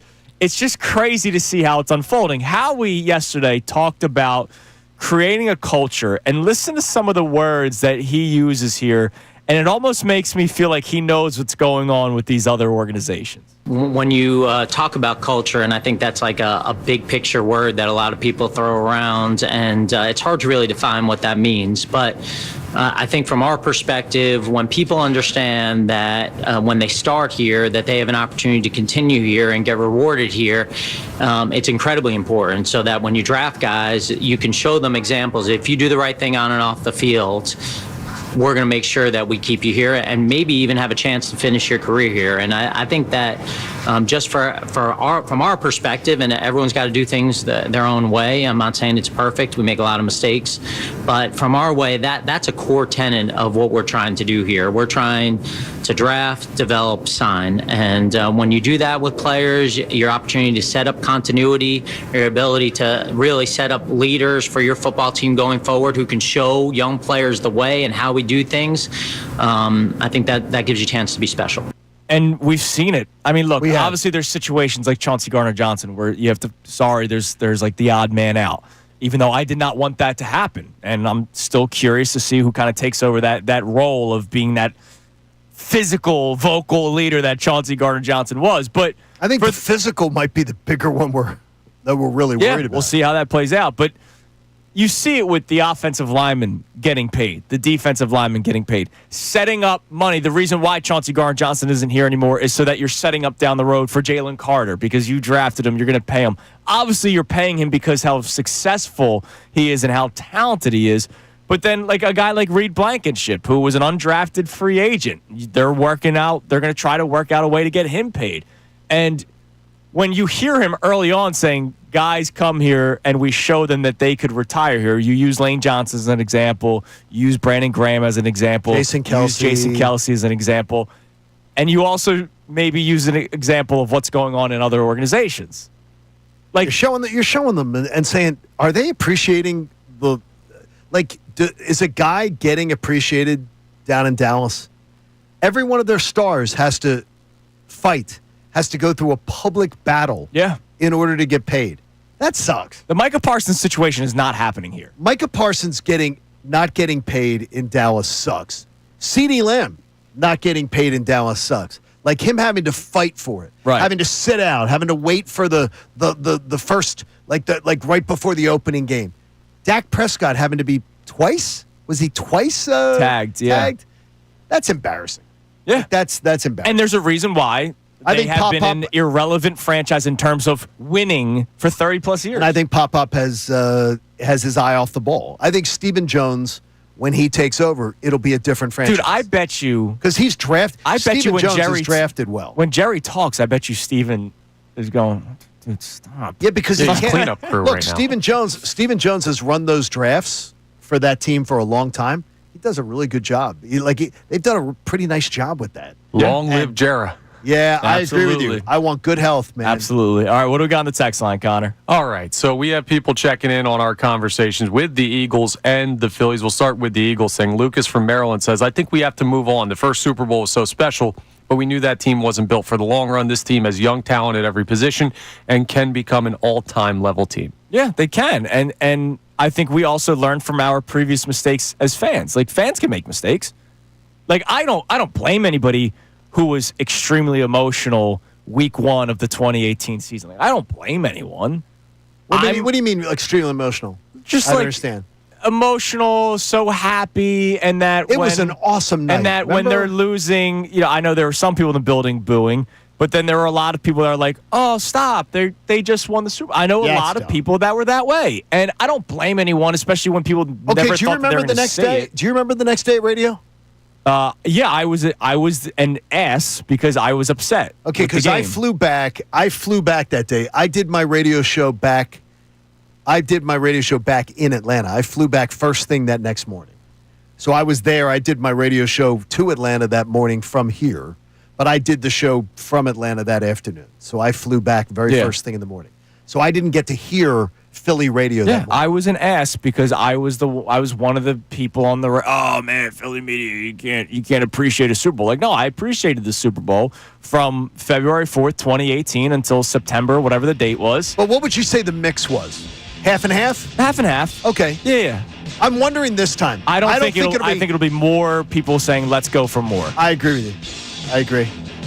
I'm hoping. Yeah. And especially it's the Cowboys that throws out the whole Falcons thing. That's another Throw good that out point. there. Now the Falcons. All right, coming up next, we'll get some more text messages on this at 610-632-0975. Also, we are entering year 13 for an all-time Eagle and maybe a future Hall of Famer. Remember, suspensions did happen. That's why I say maybe. Hear from Lane Johnson on what it is like to be the old man on the team. It's Kincade Salciunas, 97.5 The Fanatic. Philadelphia Union Soccer. 15th minute, it goes up by the glasses with the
Daniel, thanks you for addressing the. Thanks, Daniel. Thank you for Little coaching. League. Yeah, I love when good parents coach. That's a great thing. Yeah, I can't wait to make the kids drop and give me 100. Oh, jeez. 2 a days. I'm telling you, I Bat worry about you. flips. I worry about you and Connor. Bat flips. By the way, I read up on the story. Yes. So I don't know what the verdict was. I think it was yesterday where they did the hearing. The hearing. I'll try to find it. Was he in front of the Senate? Yeah. I read the article. In case people don't know, kid got suspended for the state championship game in the 12 under for the Little League World Series. Yeah, it's called horseplay is the rule. It's umpire's discretion on the bat flip. On horseplay within the game, any kind of horseplay. Right. The bat flip rule. New York Post picked it up. Like it's a big deal. It's a big deal. The rule is it's umpire's discretion during the bat flip. A, safety concern, which, by the way, there was nobody in the vicinity of the bat being flipped. Or B, the umpire's discretion about whether or not the player was showing up the opposing team. Yes, it's under the guise of in the league of horseplay. Now, the father of the child, who I believe is also the coach of the team, shocking, makes a good point. What's that? If you go to the Little League World Series Twitter account or Instagram or anything, they promote bat flips and look at this bat flip from the kid from Curacao. Like, they do that stuff. Yeah, this is Jalen Two Shoes all over again. Where the NFL tweeted about you're right. NFL tweets out Jalen wearing 2 different shoes, and then they fine him, and then they delete the tweet because a lot of people picked up on that. Hey, wait a minute here. Yeah, you can't be like, look at this, and then penalize somebody for it. All right, Lane Johnson spoke to the media yesterday, and potential future Hall of Famer. Lock. Look, talent-wise, yes, and the resume, yes. There is the suspensions. I don't think it's as drastic as baseball, where people won't vote for Barry Bonds. I don't know when it comes to football. If Peyton's in, Lane's in, and Peyton's in. Okay. I imagine that he will make it, yes. So Lane Johnson spoke to the media yesterday, and I thought it was a great press conference. Lane Johnson's career, not only extremely talented, but we also know everything about the anxiety that he suffers from, and there's a lot to the story of Lane Johnson, and it just continues to grow. And remember, a couple months ago, he said on a podcast that he feels better now than he did at the age of his rookie year. Like his strength, his conditioning, because he knows how to go about it, which Absolutely. is amazing. And look, we've seen linemen play till they're 40. Andrew Whitworth, wasn't he 40? Yeah, you're talking about the unicorns. Yeah. Very few. Well, Lane Johnson's 30. How old is he 37? right now? No, I don't think he's 37. I thought he was 35. Yet. He is 35 as of May 8th. So he's not even 35. 30. So he's still not even. This will be played his 35th year. Correct. So he can easily get. Look, let's not get greedy. Let's say 3 years. Yeah, let's say 3 years. Here was Lane Johnson. I have a couple clips to play for you guys. Here was Lane Johnson, first and foremost, on what motivates him to keep going, because 13 years of football is a long time. Without the guys that I come in the room with, I have a lot of fun with my teammates, so I enjoy showing up to the breakfast table, hearing what Landon has to say, Grant, those guys. So, a lot of it's that. And then, I love the game of football. I love, the chance to put it on the line with your teammates every day. And, outside of this, it's hard to kind of replicate that. So I'm just enjoying my time. I enjoy the process and try to laugh some along the way. I love that answer because he obviously gets to the love for football and the competitive nature. He sounds he sounds happy to be at camp. Yeah, I love the first thing was sitting down at the lunch table and hearing what Landon has to say. He sounds happy to be there. He sounds appreciative of the opportunity to be there. And he's 13 years in. This isn't year That's 2. awesome. This isn't year 3. No, boy, this is a grind. Yeah. And by the way, I got to go through all this again. I know we've seen guys toward the end struggle to leave because of all those things that he just mentioned, and they're also struggling on the field. Lane Johnson's still playing at an extremely high level. Sure he is. He then continues because He is now the elder statesman of the Eagles. Here he is talking about missing Brandon Graham this year. I miss him. I was surprised he wasn't here for past 2 days, so I figured he might have been in there with his pads on. I had to tell him he retired, but I hadn't seen him. But, yeah, it is weird. I miss the hell out of BG. There wasn't a practice that I came out to that there wasn't some sort of cuss word or, talking from him. So I miss his presence. I still get to see Kels. I miss Fletch. I miss all my guys that I played with. BG served a pivotal role, I think, in developing me and, my sparring partner for my entire career. So I will miss him a lot. That's got to be hard. Like, even though it's great to be the vet that's ushering in this new era of Philadelphia Eagles football, being the last guy is kind of sad. You never want to be the last man at the party. But he's also, though, he's the guy who is the last guy to bring the lessons of that foundational group of guys to the next generation. And I guarantee you every single one of those ex-players is saying to him, it's on you, dude. It's on you to make sure that those messages hang down. One thing I want to ask you, though, about about when you brought up the Hall of Fame thing. Mm-hmm. It wasn't one incident, it's two. Right. It's 2 times. You get caught once and then you do it again. Like, does that not change your thing? I mean, Lane's talked about it. He doesn't believe he's worthy. Like, do you believe? He has said that himself. Like, yes. he doesn't believe he's worthy. He cheated twice. Like, do you believe that should just be? So did Tom Brady. What do you mean he did twice? Maybe more. What do you mean? You got the burners. You got the stop. the Deflategate. tapes. Well, first off, then have Deflategate. Every quarterback lets air out of a ball. So I mean, let's stop. Stop nonsense. I don't know. It'll be really interesting. I mean, like Lane himself, he's not being self-serving. He's being look, because he knows when he's standing there, if he's standing there with Canton on the line, his career, his play deserves it. Absolutely. But he cut corners.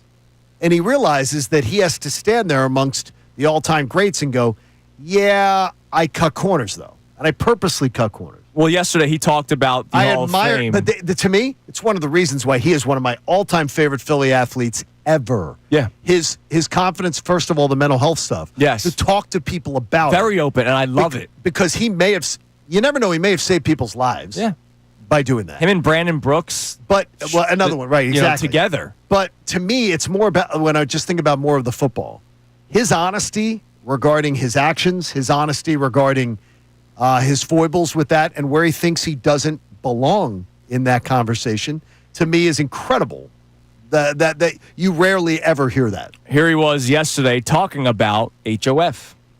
I got a ways to go, man. That stuff's, post-playing career, so, something I'll think more about when it's, when my time's done. But I guess when you're in it, you're so busy, preoccupied with, attacking each day and each season, and then you don't really get a whole lot of time to reflect. But, I'm just going to keep pushing and see where it falls, at the end of my career. So I would hope that, I believe this. Lane should be a Hall of Famer. And in the story at Canton, those 2 foibles, those 2 cheating incidents should be part of the story. Tell that as part of the story. And his own quote. And the quotes of owning it and the quotes like they want to erase it. Then tell the whole story. Well, no, they want to. There will be people who say he doesn't belong. He's out. Like, to me, I believe that in baseball too. Yeah.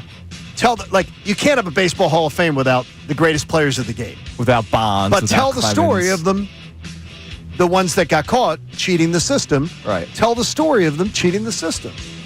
And make it, that's part of the story. Right. Tell it. Yeah, absolutely. It's a honest eulogy. All right, coming up next, we'll reset some of our topics. We'll check our text line. Also, we go from hearing about Lane Johnson, who's entering year 13. Hear Jordan Mailata talking about a player going into year 2. And the things he said about this player will fire you up. It's Kincade Salciunas, 97.5 The Fanatic. Now, on 97.5 The Fanatic Sports Update. The Phils lose in extras. I'm Connor Thomas. This update is brought to you by Wendy's. Wendy's has breakfast biscuits for just $1, including the Honey Buddy. Get yours today and start your day off right. Got to be Wendy's. Limited time only. Price and participation may vary. Limit 5 qualifying items per transaction. Not valid in a combo while supplies last. The Phillies blew a 5-0 lead last night in their series finale with the Red Sox. They eventually would lose in the 11th. Final score 9-8. Jesus Luzardo looked good through 4 innings, but the 5th inning was a nightmare. Gave up 6 runs in that frame. And he talked after the game about the struggles he's had throughout the year from the stretch position. Out of the windup clearly isn't the problem. It's when we get in the stretch. So, clearly it's not working. So, working tirelessly at seeing what we got to do to fix it. Back to the drawing board in terms of that. Now, the Phils offense did have a nice night. They had 5 home runs in the game, including Bryce Harper's career 350th. They'll look to carry the offense, at least, to New York for a series with the Yankees that starts tomorrow night. The Eagles had their first practice at training camp yesterday. Every player was some level of available besides Nakobe Dean, who starts training camp on the active PUP list due to that torn patellar tendon injury from last year's postseason. We'll keep you updated on his status as camp continues. Vic Fangio talks to media at 9:40. This update's also brought to you by Mercedes-Benz. The Mercedes-Benz Dream Days are back with offers on vehicles like the 2025 E-Class, ELE Coupe, C-Class, and EQE Sedan. Hurry and now through July 31st. Learn more at MBUSA.com/dream. I'm Connor Thomas on the home of the best birds coverage, 97.5 The Fanatic.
Kincade Salciunas, 97.5, The Fanatic. On this Thursday morning already, dude. This week has been flying by. Training camp started this week. Phillies took 2 of 3 against the Red Sox, losing yesterday 9-8. A very disappointing loss. We'll talk more about that. We'll check our text line here momentarily. But I want to play this clip for you, Johnny, because whenever the name Jalen Hunt comes up in conversation, I think of our man Andrew DeCecco, who was the savant all over Hunt during the draft process. Child, all over him. Houston Christian, former safety. He loved his measurables. He was all over him. All right. I'm just going to keep going because you two are children. And when we listen to Andrew DeCecco talk, we're like, all right, I've never heard this guy in my life. Jalen Hunt. Literally never heard of him. He gets drafted, and DeCecco's thrilled, right? Like, thrilled about Jalen Hunt. All right, see how this guy plays out. Now, obviously, he didn't play much at the beginning of the season, and then all of a sudden, he got more and more opportunities, and he was a factor in the playoff run to winning Super Bowl 59. He was not along for the ride. Right. He was a contributor. As a rookie who was supposed to be like almost a red shirt learning curve guy because edge rusher wasn't his first position in college. He becomes one, and then he gets drafted in the 3rd round, kind of like a project, and you saw him actually make an impact. Jordan Mailata yesterday talked about going up against Jalen Hunt day 1 of practice, training camp. Take a listen to what Mailata, a Pro Bowl left tackle, had to say about Hunt. Jalen? Oh, man, he's going to be special. He's going to be special, man.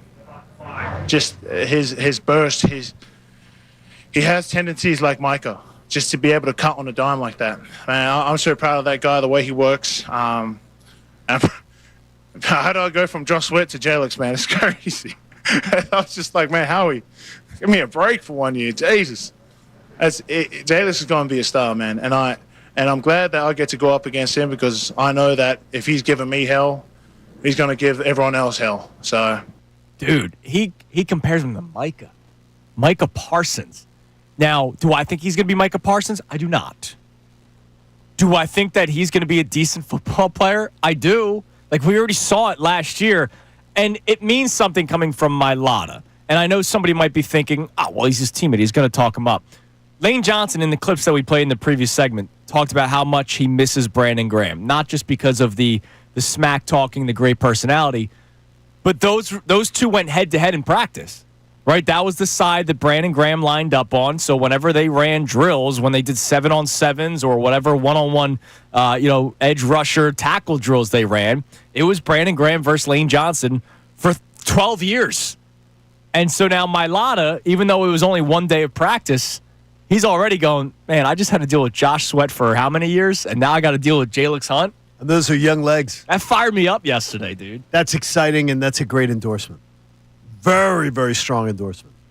Watch it all play out. Yeah, absolutely. But, man, if him and Nolan Smith and Jalen Carter and maybe even Jordan Davis, if they, reach the next level of all their development, they're going to be just fine on the defensive front. They will be.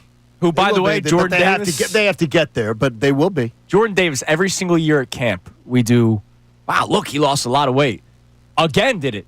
And even more so. Did you see the photos of him yesterday? No. Oh, you didn't? I did not. Oh, my gosh. Oh, dude, that Peloton did wonders. It's unbelievable. Dude, No. They locked up the forks. I mean, that's what did wonders. Jordan is eating properly. Maybe, yeah. He's eating properly along with he always was exercising. Yeah. Well, he credits the Peloton. I understand, but he was always exercising properly. Dude, he looks like a beast, man. He does look like a lean beast. Yeah, a lean beast. And people are like, should have locked him up when they had the chance. Look, they still got another year. Yeah, so they opted into the 5th-year option already. Fine. They got 5 years with him. All right, you're listening to 97.5 The Fanatic, WPEN HD1 Burlington, Philadelphia, a Beasley Media Group station broadcasting live from the Comcast Business Studio, powering possibilities. I want somebody else to enjoy Wendy's as much as I just did during this last commercial break.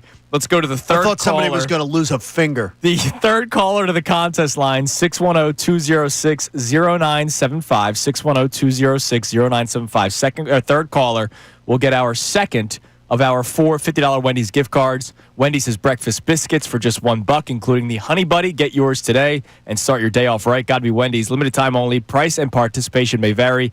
Limit 5 qualifying items per transaction. Not valid in a combo while supplies last. Eagles, Phillies on the table. Reacting to yesterday's Phillies game. The Eagles conversation that we're asking for you to chime in on.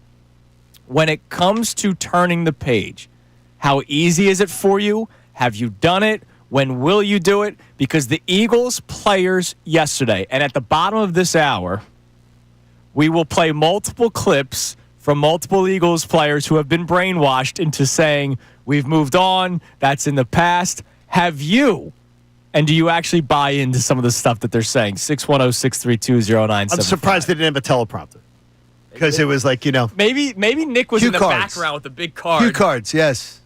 Amazing. All right, what do we got on the text line? All right, so this texter does not believe in the moving on idea. He says, why do I have to turn some stupid page? I bask in the glory of both of those wins 8 years later. That has to be what the players say, but certainly not what I, as a fan, have to do. And that's true. He doesn't have to do anything. I just wondered, it is true that after they won Super Bowl 52, we lightened up a lot. I'm not making that mistake this time, but I did. I didn't take losses the same way. Right. I took losses easier. And I was the heathen that did take it the same way and wanted more. Jalen Hurts, well, Jalen Carter I already know, but Jalen Hurts and others would say you should take the losses just as hard as you did the year before, despite what happened. Yeah. So this time I'm not falling for it. I'm not going to get that fat and happy syndrome. Yeah. Not going to let that happen. If a fan like you in the Kincade, you got the Super Bowl 52 paintings and the 59 paintings every Sunday or Thursday or Friday, whatever it is, Monday. I'll see the Eagles are playing every day of the week this year. I see the shrine. As soon as you and even if they're losing, you could look up and smile a brief second, and then get pissed off at a bad play. Exactly. And I will. Yeah, I will. I promise. It is as a fan. It is beautiful. And again, week 1 when that banner drops, beautiful, man, against Jera, that's going to be great. What else we got? All right, we also have someone who is calling for a job. This texter says Rob Thompson needs to be fired after yesterday. Analytics showed that Lazard cannot go through a team's lineup for the third time. Lazardo, he means. Yes. Even said that on the broadcast. And for our coach not to know, that is irresponsible, and he needs to be removed. Okay, now look. He took responsibility after the game, which, by the way, is different. Yeah. Because I get on Rob because after the game, it's usually the old, He took responsibility. So I applauded him for it early on in the show. I'll applaud him for it again because that's all we can do. Take responsibility for our screw-ups. He screwed up big time last night. How somebody was not up in that bullpen, honestly, that is, and not to offend the Little League coaches, a Little League coach would know that. It's unbelievable. Yeah, I don't get it. So what's happening with Lazardo here? And we have numbers about third time through the order. So I remember saying this last year. Half kidding, half being serious. Whenever Nola reached the 5th inning, I know the Rav 4th inning, but we found out statistically it was really the 5th inning.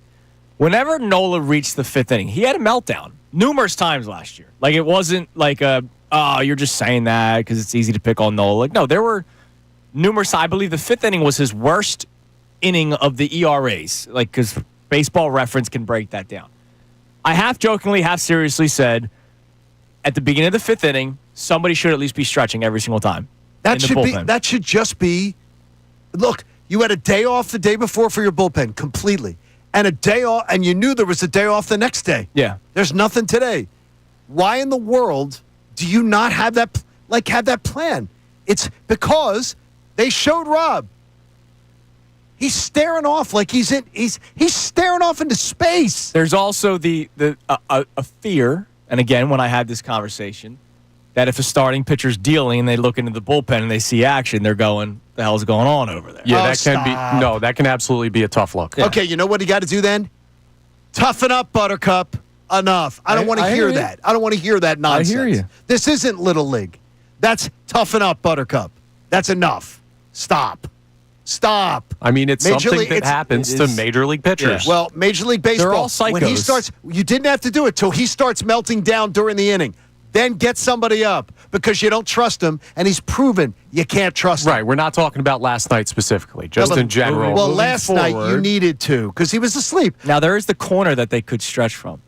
Yeah, just hide. Just in there. hide. Yeah, just I'm saying stretch, and then as soon as he gets into the trouble, all right, you don't have to do the stretch now warm up. It's you're already stretched out. Be ready. I just don't understand it because even on the broadcast, they're like, and they showed him. Rob's just glaring like. Is he a hate the face guy for you? No, because he does. Because there's enough stuff that I credit him for that he does really well. But it's No, during I know. during a game. He is a terrible strategist. Right, that's not what I'm saying. It's just a lot of the time when you talk about his strategy, the first place you go is the look on his face. It is. Oh no, when they show him during a game, absolutely. Well, that's why when I did John Kincaid's top 5 buzz names, I think Topper was 2 on the list. I mean, my gosh, is it how in the world are they saying? They're saying it on the broadcast. I guarantee you that even the little league coaches or anybody at home is saying it on their couch. Why is nobody up? What's going on here? Rob, take a walk to the mound. Go talk to, or get him out. Get him out.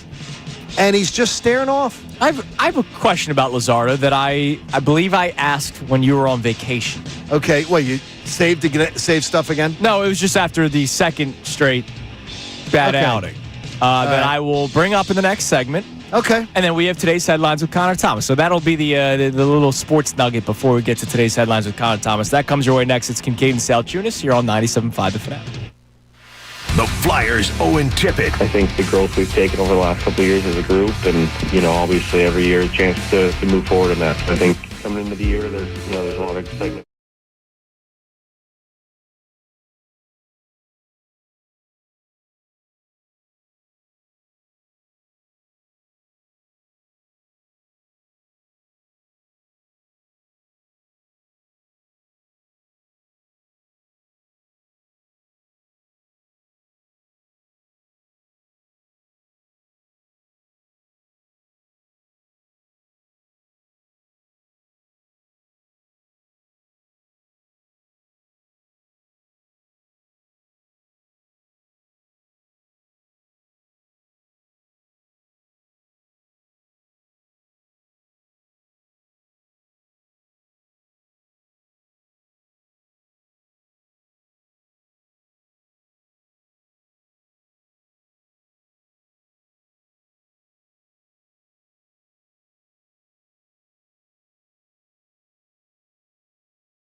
Salciunas, 97.5 The Fanatic. So, Johnny, when you were out the week before July 4th, and then we piggybacked. It was Yeah, we did. We had a good little. We were a playoff rotation. We had a nice little break there. We piggybacked.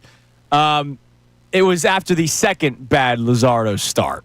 Right. So remember, it was the Brewers 12 runs, and then the 8 runs against the Blue Jays. It was bad. You know what? That was before you were off for something. You weren't here. I forget because that was way back in June. Right. I remember asking the question: is there any chance? Because remember, you were upset that Topper hung him out to dry. A lot of baseball people agreed with you. Yes. Ricky agreed with you. Most baseball people would be smart, would agree with me on that. And then he had another bad start after that. Bounced back against the Cubs, but then pitched against his old team, the Marlins. 5 innings, 4 runs. That's not a quality start. And It wasn't a terrible outing, but it wasn't a great one.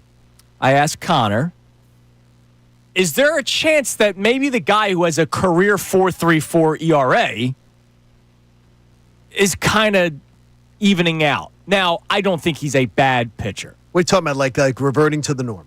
Yeah, his career ERA is a 4. He had 2 very good seasons with the Marlins. One that was shortened because of the injury in 2022. And then the 2023 year when the Phillies beat them in the wild card round of the playoffs, he had a 3.58 ERA. But all the other years, this year is 4.58. Last year was 5. Okay. 21 was 6.4. 21 A's 6.87. 4.12 the year before that. He hasn't really been like some dominant pitcher. Do I think he stinks? No, I do not think that he stinks. But maybe that first stretch of the season where he was pitching really, really well, maybe he was just kind of playing over his head. He was. And now we're just sort of seeing it even out. But I think that the disaster starts are playing under his head. Like it's in the middle. Yeah, The like truth's July in the 4th middle. against the Reds, 2 innings, 5 earned is not a good day, and I don't think that's the norm. No. 4 2/3 against the Angels, where he allows 4 earned runs. Yesterday, the 6 earned runs, but there may be a reason why those runs tallied up. But yeah, dropped pop-ups. A simple, not like caught pop-up behind home plate. doesn't help you at all. So maybe that's what it is. Who knows? All right, it is time now for today's headlines with Mr. Connor Thomas.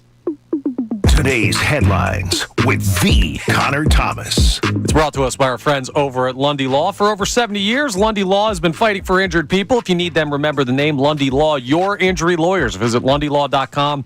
That's LundyLaw.com. Now, earlier in the week, we played the comments from Jerry Jones down there in Dallas and what he had to say about some of his players that rubbed a lot of players the wrong way. Well, Micah Parsons, we have not yet played his response. So here's what Micah had to say when he was asked at training camp about the comments from his owner. At the end of the day, I'm here for my teammates. I'm not here to please another grown man.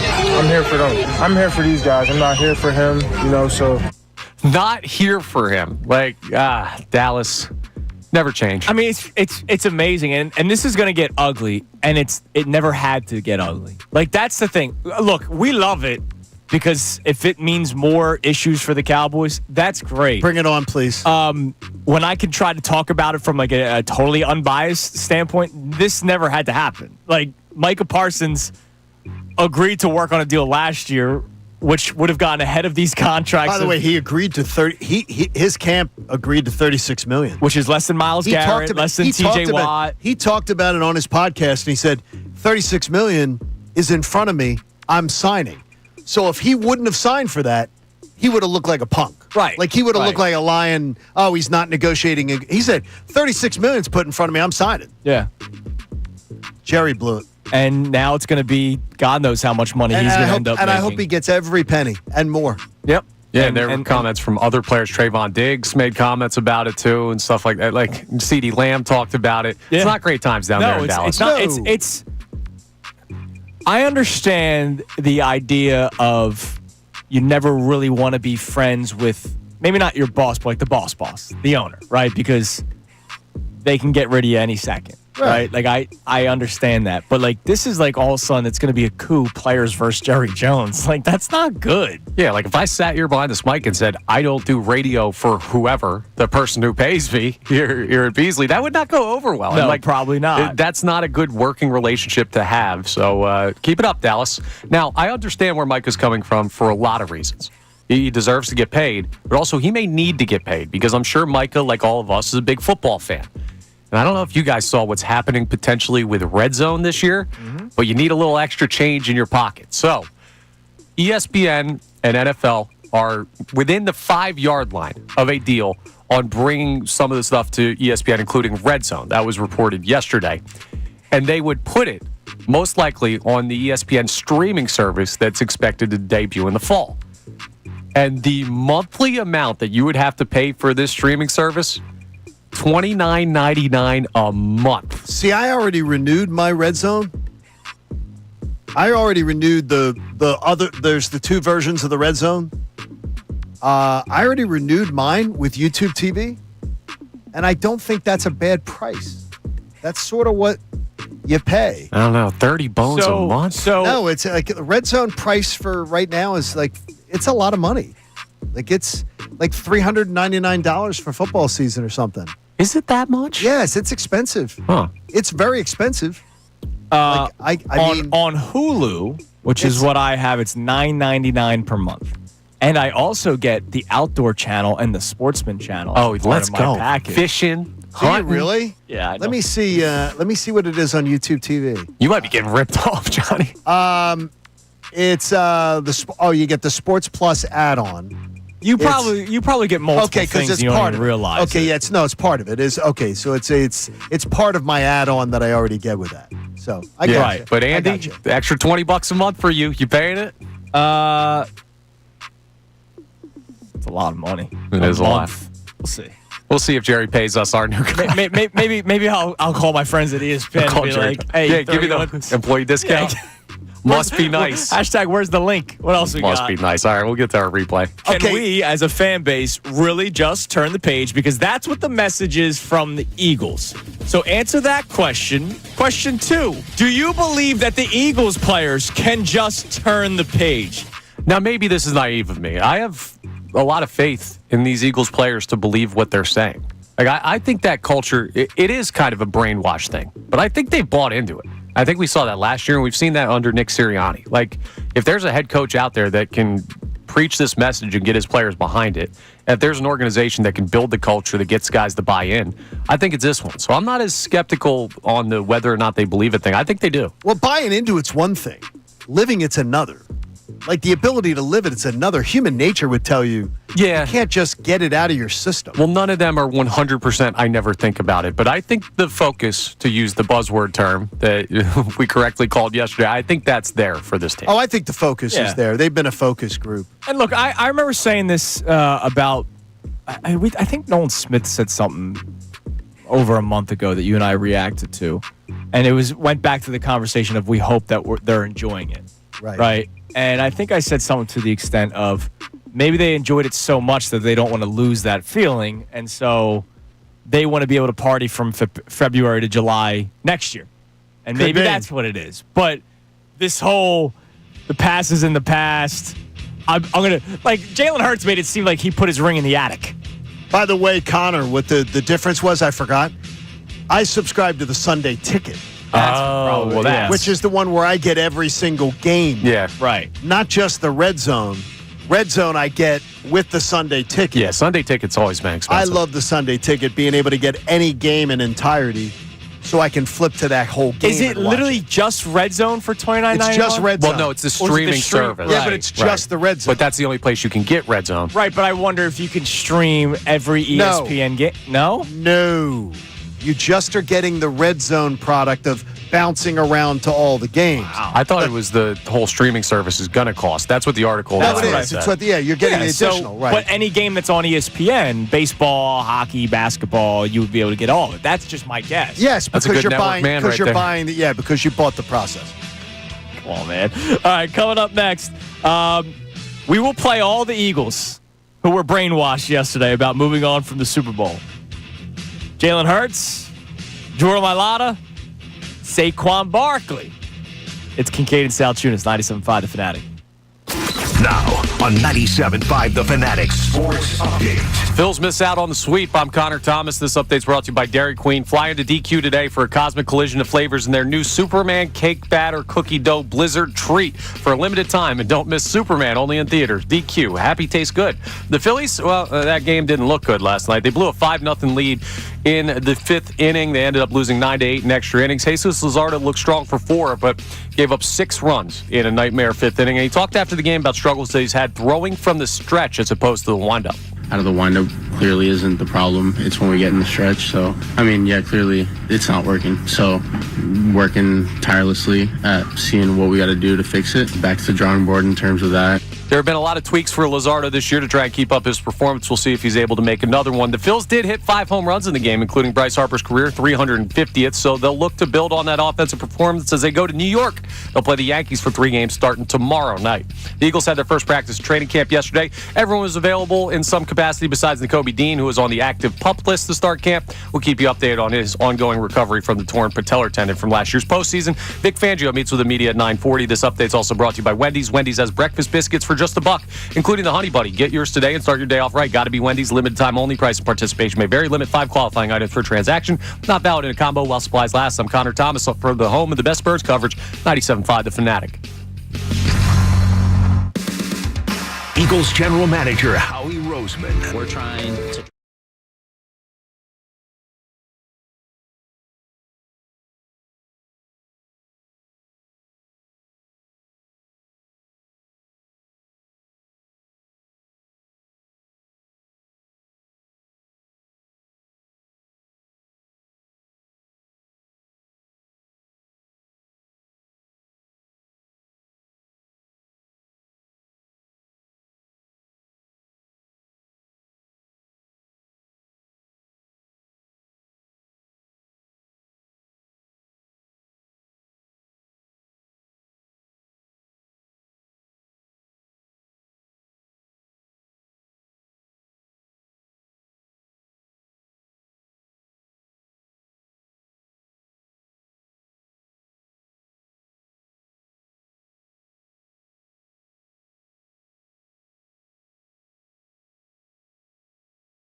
The Eagles players are telling you that they have turned the page. We want to know, you as the Eagles fan, can you turn the page? We've had some texters say that they moved on. One guy said he moved on a month or two after the winning it, but then we had a texter that said, why the hell should I move on? I haven't moved on from 8 years ago when the Eagles won. The one thing I'd love to ask the texter that says he moved on like 2 months afterwards, why would you move on in the offseason? Good question. Like, I don't get why you'd move on in the offseason. Maybe you got to prepare, baby. Maybe he was upset with the offseason. I didn't like the Chauncey Gardner-Johnson trade. I didn't either. I understood it, but I don't like it. So maybe he was like, I don't like how this offseason's playing out. So I'm not going to enjoy the summer of basking in it. And like walking around Ocean City the other day and Atlantic City last weekend. Yeah. Seeing people on the Go Birds. Everywhere. Go Birds. Oh, Go Birds. Hey, champ. This one man passed me like 3 times. Hey, champ. Yeah. That's awesome. With the Eagles stuff on. Like that to me, why would you want to move on too fast? Now, next week, I mean, like in a few weeks, I mean, that's different. Sure, yeah. That's different. Yeah, I hear you. All right, we'll get back to our text momentarily on this conversation, but in case you guys missed it, members of the Eagles spoke yesterday. We'll start with Mailata because that's the one that we've played a couple of times today because he seems to be the spokesperson for the team, right? We saw it last year. We saw it really starting a couple of years ago.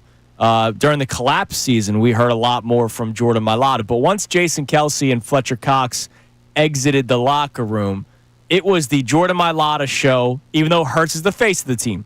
Just like Bryce Harper is the face of the Phillies, you hear Kyle Schwarber do a lot of the talking. So that's kind of the example, the comparison. Hurts to Harper, Mailata to Schwarber. That's how it seems to be worked out with this organization. Here was Jordan Mailata yesterday talking about how he and the team are moving on. Most of these are on the same page with moving on. That was more me with we're not defending nothing. Because I hate hearing that. I think it attributes to a Super Bowl hangover. And, yeah, I'm not trying to be hungover, mate. You know, I'm trying to move on. And when I hear, these are the defending world champs, man, we ain't I'm sorry, again, I apologize. We ain't nothing. We're out here to prove it all again. All over again. It's a whole new team. It's a whole new league. Like, come on, we got to go earn it. We're not defending nothing. That's it. I'm not trying to be hungover, Mike.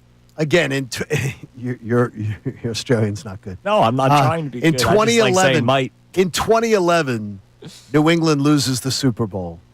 And through 2018, they either go to the Super Bowl, win the Super Bowl, lose the Super Bowl, or go to the title game every year in that streak. So they play 8 seasons in a row where they're there. Kansas City, 2018 to 2024 currently. Every year either ends in a title game or the Super Bowl, winning or losing. The whole Super Bowl hangover thing, stop repeating it. It's not real. It's not a thing. Well, yeah, but maybe it's beneficial to them to think that it is. Self-motivation, but it's not. No, but it's not a thing. It doesn't have to be a thing. Come up with the Jalen Hurts thing can be real if you want to be that. That's not real. Super Bowl hangover is not real. In fact, great teams and teams that win Super Bowls, they tend to win, and go back to the Final Four great team is over and over again. Right. None of this has to be real. We're going to hear a lot of stuff from Eagles players this year that does not exist because they're going to have to create more motivation than they have in the past. And that's just how it goes. Why don't you create real motivation? Because it doesn't. Based on real stuff that they actually can be motivated about. It doesn't exist as much as it has in the past. I think there's a lot of motivation. I could come up with a bunch for this Eagles team. Young guys that have not done it in the past. They want to go get their rings. Young guys who are proven, stepping into big shoes, proving that they can do it. Chauncey Gardner-Johnson saying that this team will never win again without him. There's a list as long as my arm of things you could come up with that are actually real. Yeah, well, you know what? Coming up with fake things like Super Bowl hangovers. This is only day one at camp, so they're going to have that laundry list of things to say. Hopefully they do. Jalen Hurts, he spoke yesterday as well, and I want to play this one first before anyone thinks that he didn't enjoy Friday night. He definitely enjoyed Friday night. He had a huge smile on his face in any picture that you saw of him, but of course he never wore the ring. But take a listen to him when he first saw the ring and what it meant to him. It was honestly surreal, to see it in person, almost not nostalgic, but to see something that you've earned, have a moment to appreciate that one last time, kind of overdue. But in terms of what it was supposed to be initially, but it was a moment, and that moment's behind us. The moment's behind us. Technically, it is. Yeah, you're on to the new year. I do like that he was happy seeing the ring and how it was a surreal moment and how he was able to reflect on everything that it took to get there. Not just this past season, but high school, college, the first couple of years in the NFL. But then he was asked why he didn't put on the ring, and here is his answer. Yeah, I've moved on. Moved on to the new year. It's as simple as that. It's as simple as that. I love it, dude. Like we said, in case people weren't listening earlier, we made it very clear. Whatever works for you, go for it. I just can't totally buy the whole, I moved on. Yeah. You don't. Let me ask you guys.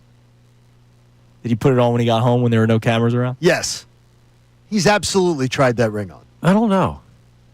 I don't know. You think he left it in his back seat like he forgot it? No. Maybe. Like, dude, this is not the glove compartment. This is not any other person that we've seen in this city. Like, Jalen Hurts is a cyborg day in and day out. I don't know. If I didn't find him so absolutely grating, I would have Feinbaum come on with us. We just have a personal thing back and forth. I would have Feinbaum come on with you and just tell you is that he could give you 6-7 guys from Alabama that are exactly like this. Yeah. This is it's a shtick. It's what they do.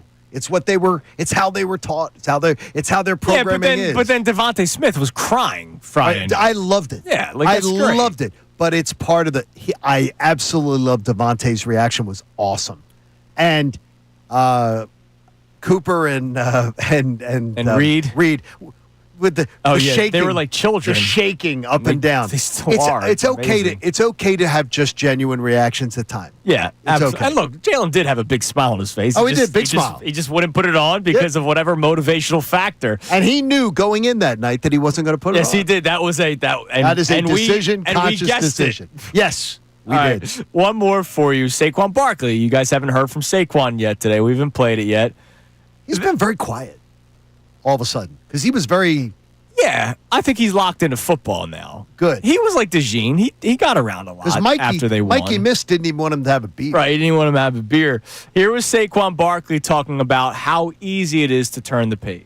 I don't we get asked that question a lot. Like, how do you, what you did the year prior has nothing to do with this year coming up. So you have your moments, like I've always said, the parade, the ring ceremony the other day. But in reality, we're 2024 Super Bowl champions. The next season has nothing to do with the year in the past. And that's why you come here. What starts in OTAs and how we prepare ourselves in the offseason, and now coming here in camp, building the team, getting the team together to try to make another run. Now, I wonder. I don't mind that answer at all. I wonder, is it easier for Saquon? Is it easier for Cooper DeJean because of how much they lived it up? Like, all right, vacation's over. Time to get back to work.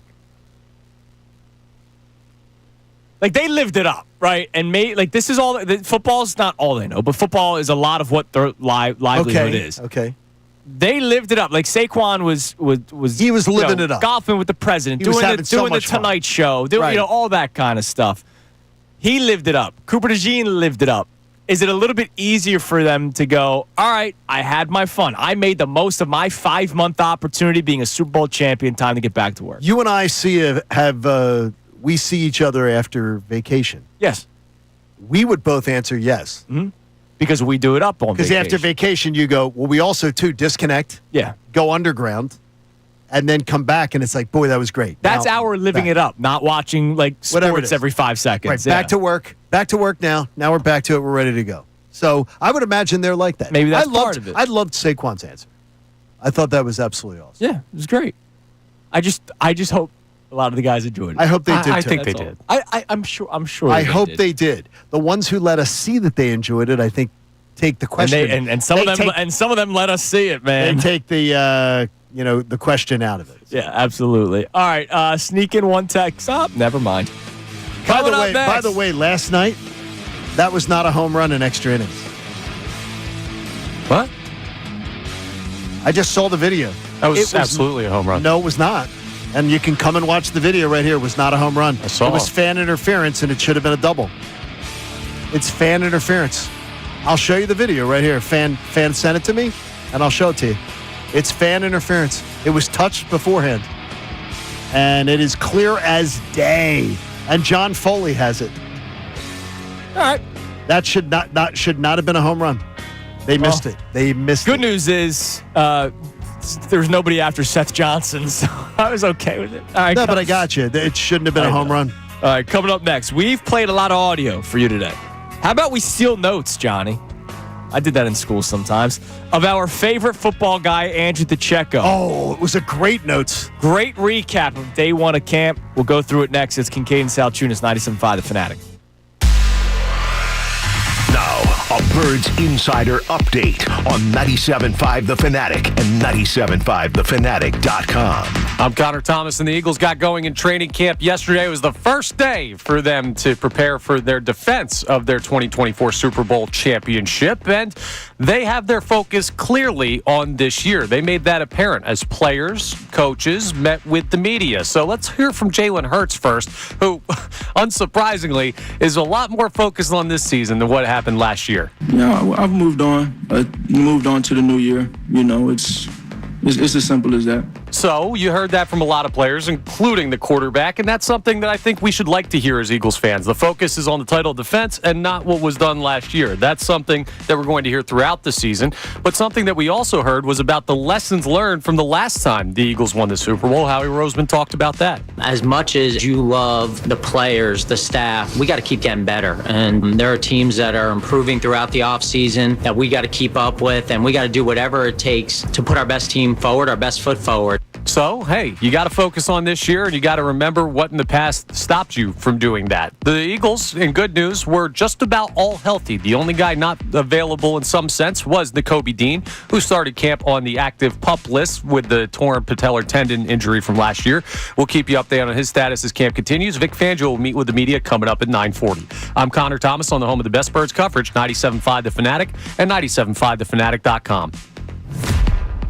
We want to hear from you. So text us at 610-632-0975. You text every day, so why not text us? Your opinion matters. Shoot us a text at 610-632-0975. Don't want to call? You can always text us. You've got our direct line, so text us anytime. On a plane? Text us. On a train? Text us. At the game? Text us. Driving a car? Yeah, pull over, then text us. In a bar? Text us.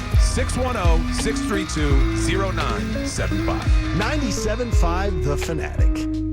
All right, Dr. Sprandio, John Sprandio Jr., I want you to know his name. You might run into him down in Stone Harbor, but you might run into him in Delco, too. And if you have anybody in your family who has a cancer diagnosis, I'd love for you to meet him, because I promise you, like me, he could save their life, whether it's yours, whether it's a friend of yours, whether it's your parents. The consultants in medical oncology and hematology are the absolute best. CMOH.org. And when I tell you that they have a unique practice, it is unique. They've got 3 great locations in Delco, and they have every one of their offices is chosen perfectly. They choose street-level offices that you can walk right into. Doesn't seem like it's a big deal to you, but if you've ever been a cancer patient, it is. To be able to walk right into your treatments, to be able to be dropped off at the front door, to never have to take an elevator, never have to navigate a parking garage, to never have to be paying for parking. They schedule your appointments for you and consults quickly because they're an independent practice. So if you want to deal with doctors that are in one tree of medicine and then with another provider, you can do it, and they know all of them. They are fantastic. The level of care is incredible.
DeCecco notes from yesterday.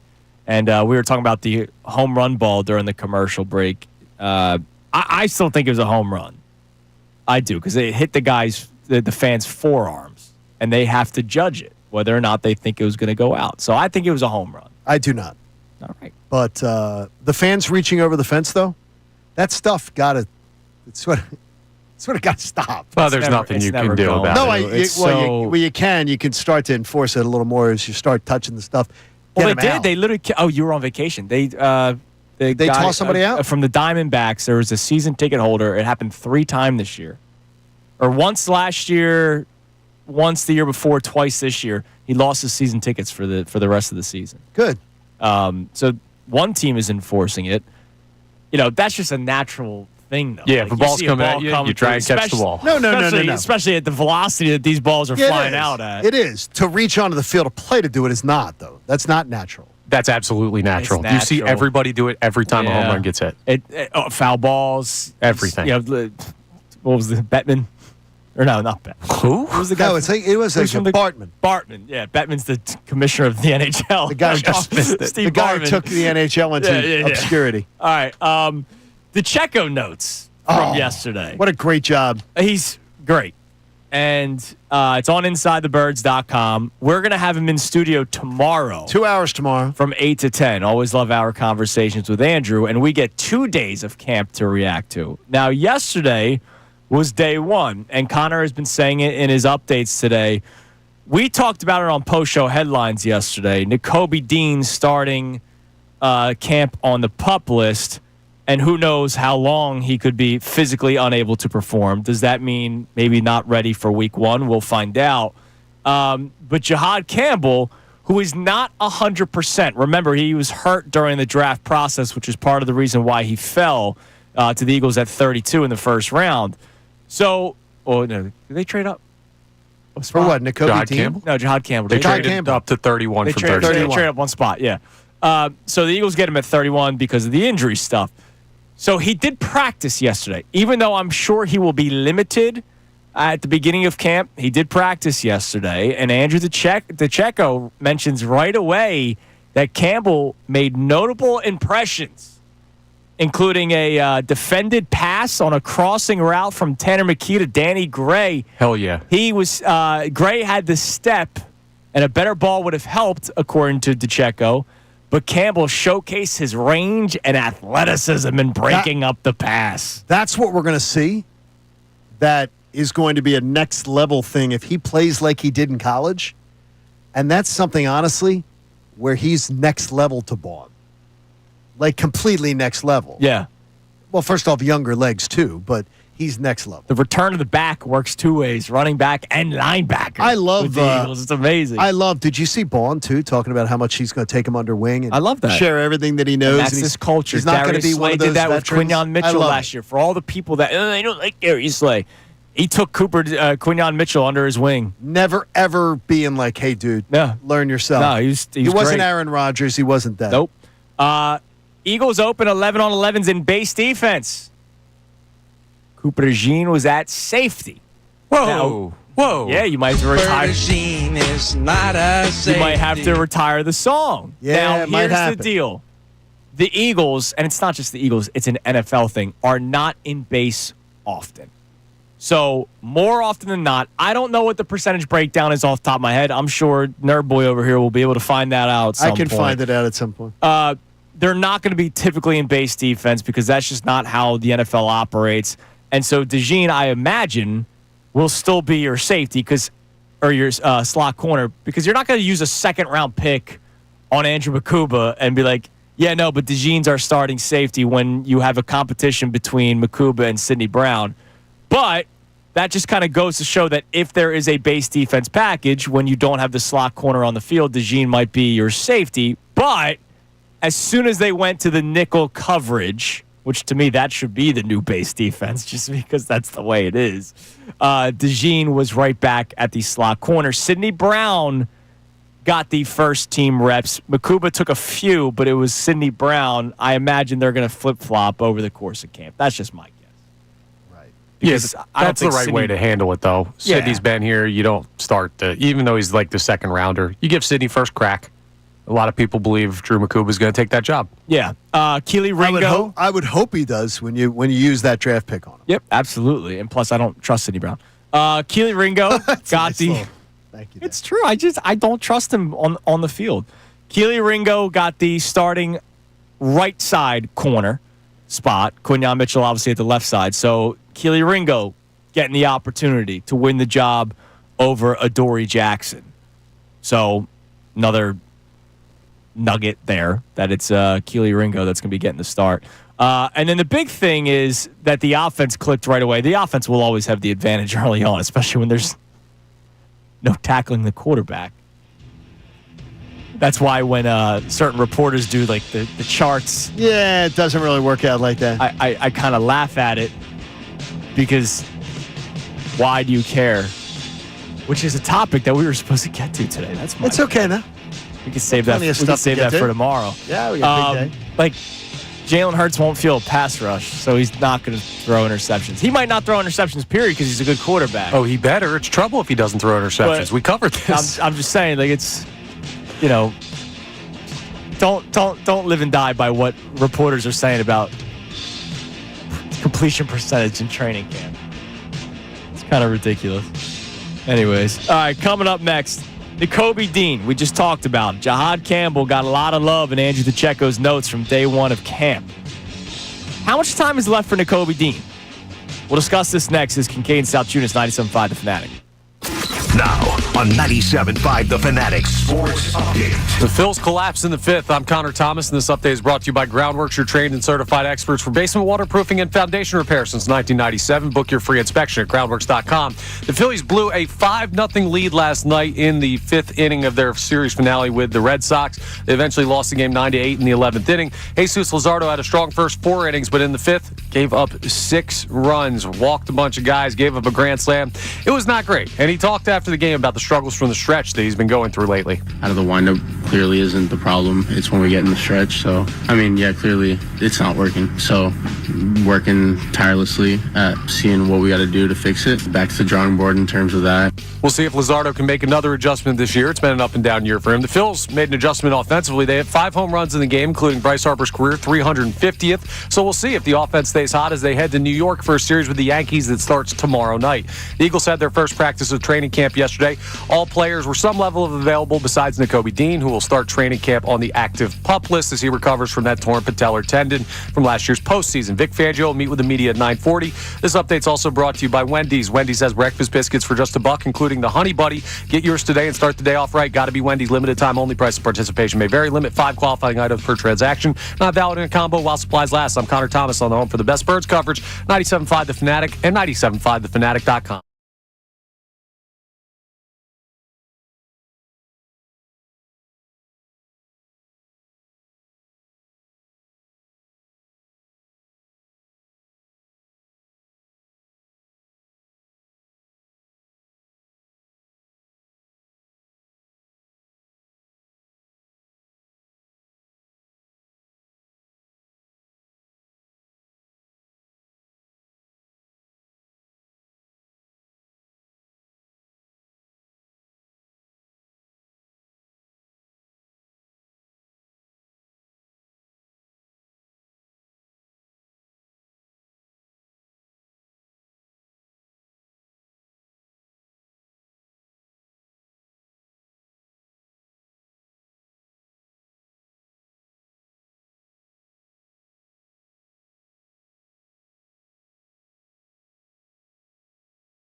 You actually have to give me something else for a change. Okay, let's do 2. All right, caller 2 to 610-206-0975. New contest line, 610-206-0975 will win our third of our 4 $50 Wendy's gift cards. Wendy's has breakfast biscuits for just $1, including the Honey Buddy.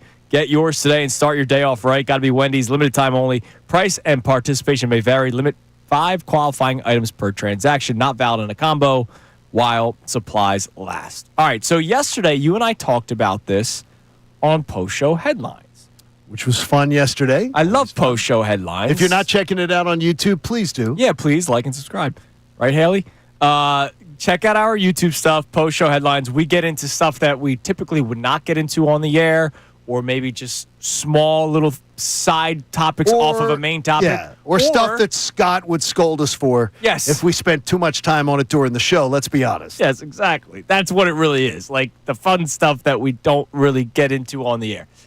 But because the press conference ended and we did not have any chance to react to it, I wanted to use something from the press conference to start post-show headlines yesterday, and we jumped off on the Jahad Campbell first team reps because Nakobe Dean's starting on the PUP list. Nakobe Dean is entering the final year of his rookie contract. He will be a free agent after this season.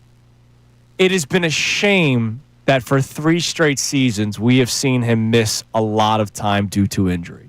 Because last year, when he was finally given sort of the keys to be the linebacker, he was tremendous. He had a very good season last year. And up until the Packers game, he was healthy. And then his knee, it was such a gruesome injury. So sad. It's horrible. And it broke my heart. Like, you know, when they won the NFC Championship game, it was so cool to see them FaceTiming with him and all that kind of stuff. But it was a bummer because he was playing so well.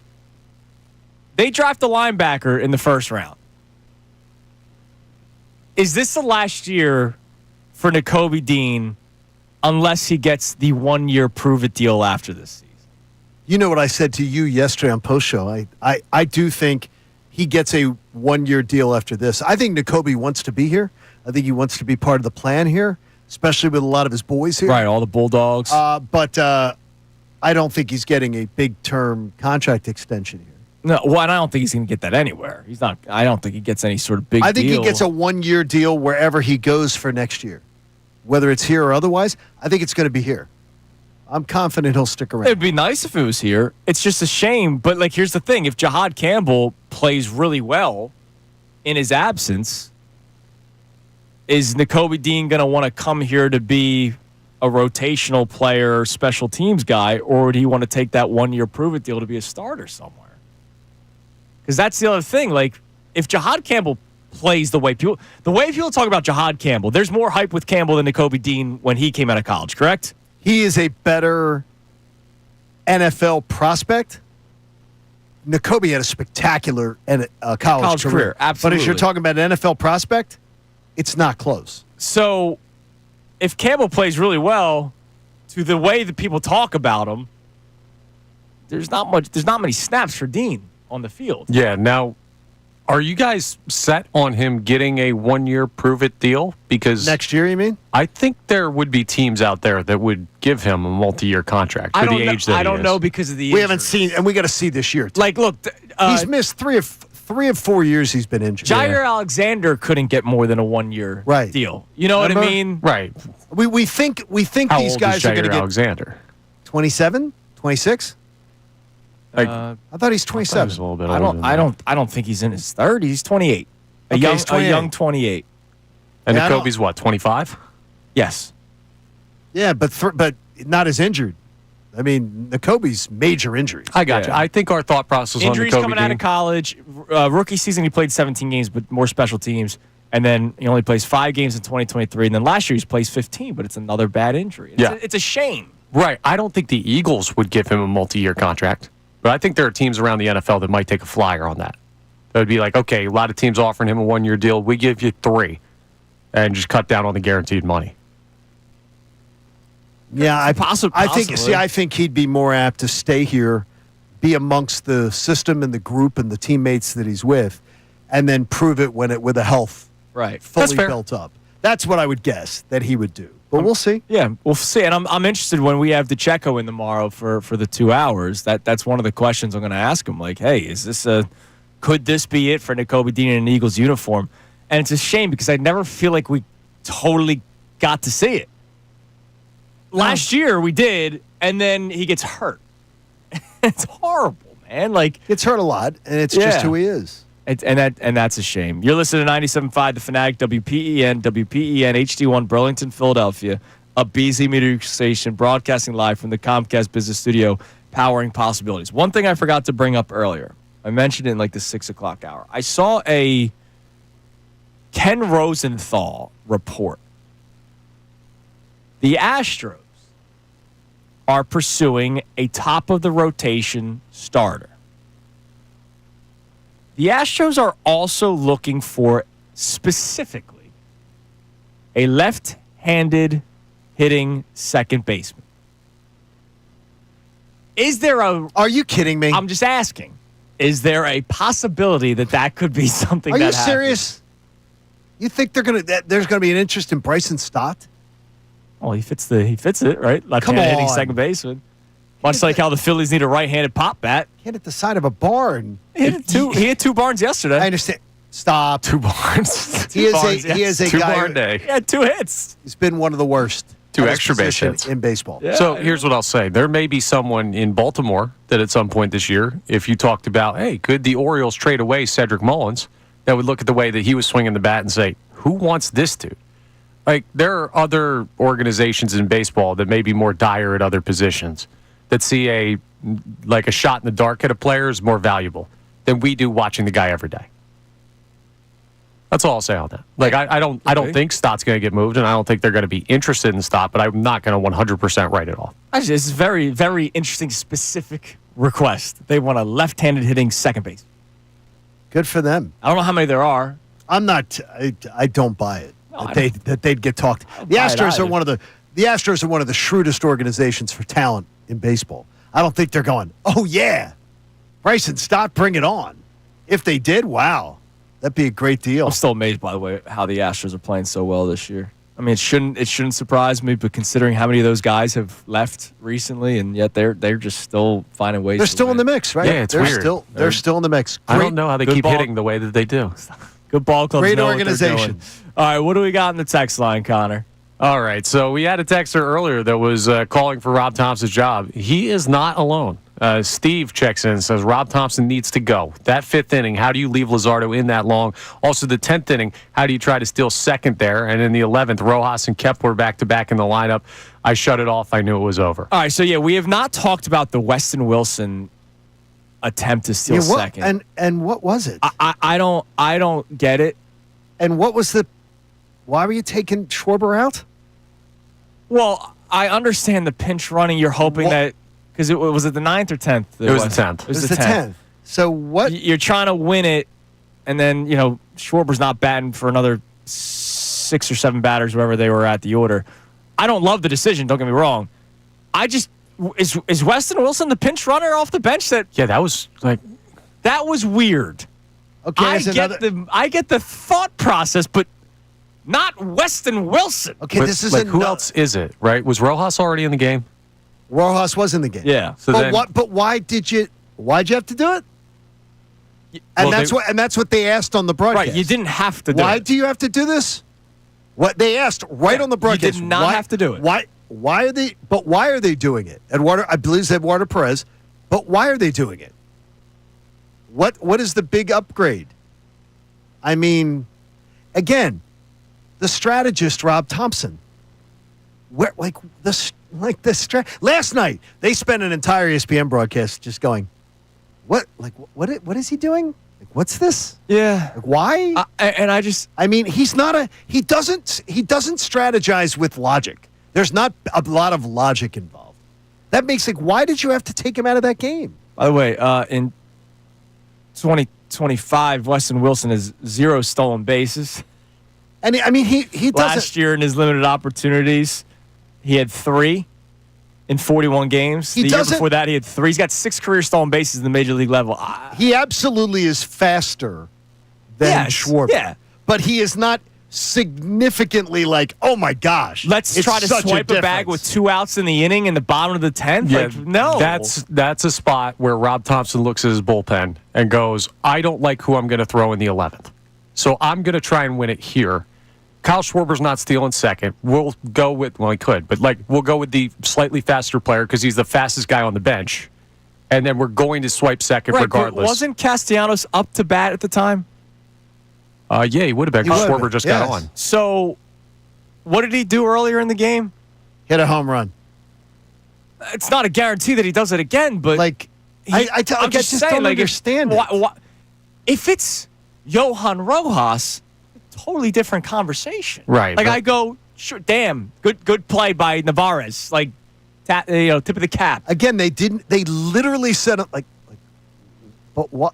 But why are they doing this? I'll tell you what I think it was, honestly. I said it already. I think Rob Thompson thought his team was dead in the 11th anyway. I think if you got to try and get another extra inning out of this bullpen, we're dead, so let's sell out to win it now. If that means Schwarber's spot comes back up later and we get there, we get there. But let's try and do it without having to send another reliever back out to the mound. I think that's it. I think it's lack of faith in the bullpen. I'm telling you, the strategy decisions. I want my baseball manager to be able to sit here the day after a game and go, I know why they did that. I know why they did that. That makes sense. I know why they did that. I know why they did that. Not why'd they do that?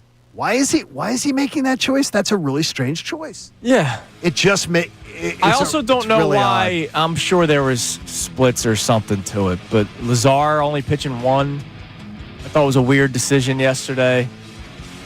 Like, you knew you were going to extras. You're going to Seth Johnson. Like that didn't end the game for him, but Seth Johnson did give up 2 runs. Oh, it's just weird. I didn't get the Weston Wilson steal attempt. It's crazy. That's one of those things that confuses me. All right, coming up next, I understand the hype for prospects. I know you guys tell me all about it, but there is a danger to them. We'll get into that coming up next. This is Kincade Salciunas, 97.5 The Fanatic. Hi, my name is Phil E., and for most of my sports fan life, I've been suffering from sports talk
I get a DM from a former producer here at 97.5 The Fanatic.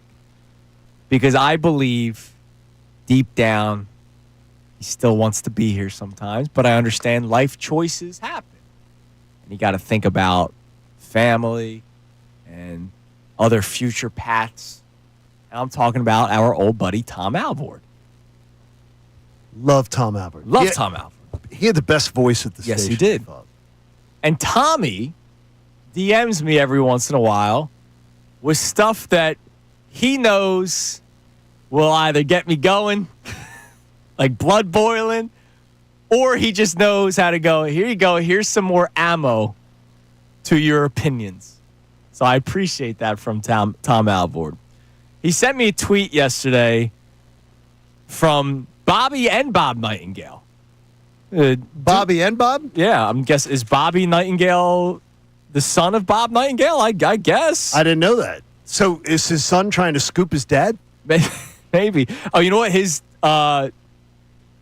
Twitter handle is Nightingale Jr., so I'm going to guess that that Bobby is We solved Bob. the mystery. Yeah. There you go. So Bobby Nightingale. That's sort of like riding dad's coattails a little bit. Well, Bobby Nightingale covers the Twins.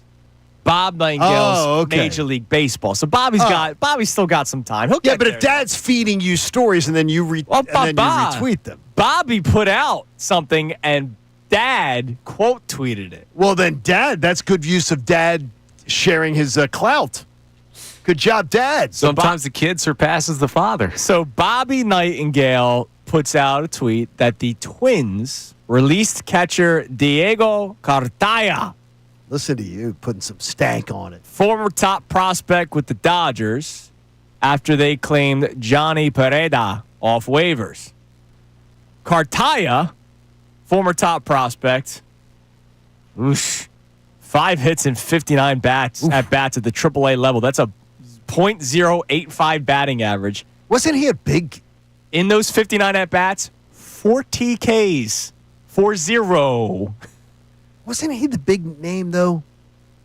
Bob Nightingale quote tweets it and says, "This is the danger of refusing to trade top prospects at the deadline. Just 3 years ago, Diego Cartaya was the Dodgers' number one prospect, which probably means he was number one in the one of the biggest world. in all of baseball. Yeah. He was untouchable in trade talks. Now he's just another hyped prospect who never made it." That's the only reason. When you did the name, I went, okay, I know the name. Yeah.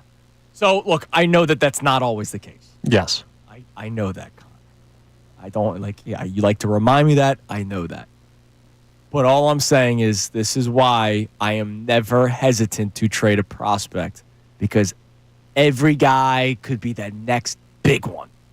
And sometimes they become a Major League Baseball player, like Brandon Marsh.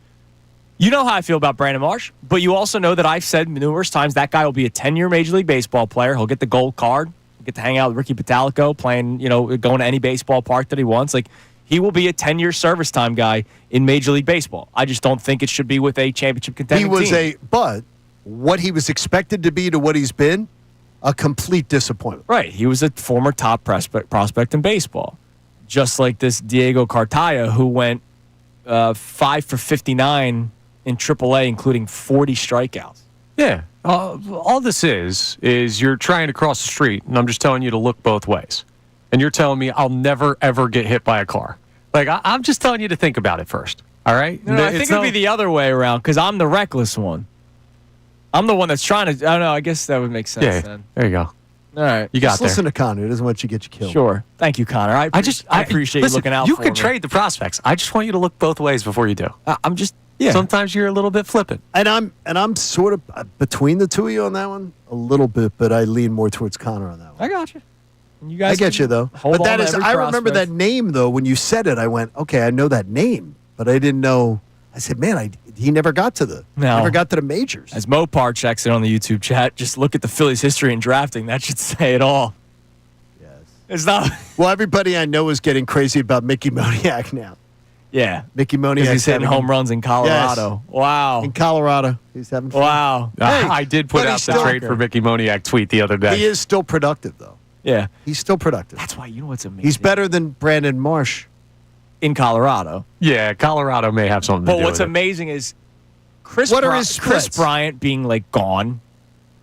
Man, I thought he was gonna I was like, man, he just signed with Colorado. He's gonna hit 40 bombs, and he just fell apart, man. And it may not just be the Colorado factor, because you're right. I don't know the splits off the top of my head. It could also be the low pressure situation. Like, he's not playing for anything or what? No one expects. Like the Rockies. No one watches them. No one cares what the Rockies do. And there are guys. Look, there's players that have talked about Steven Nelson. I keep on bringing him up. He's got 10 home runs at home. Okay, and 5 on the road. He's got 5 on the road. All right.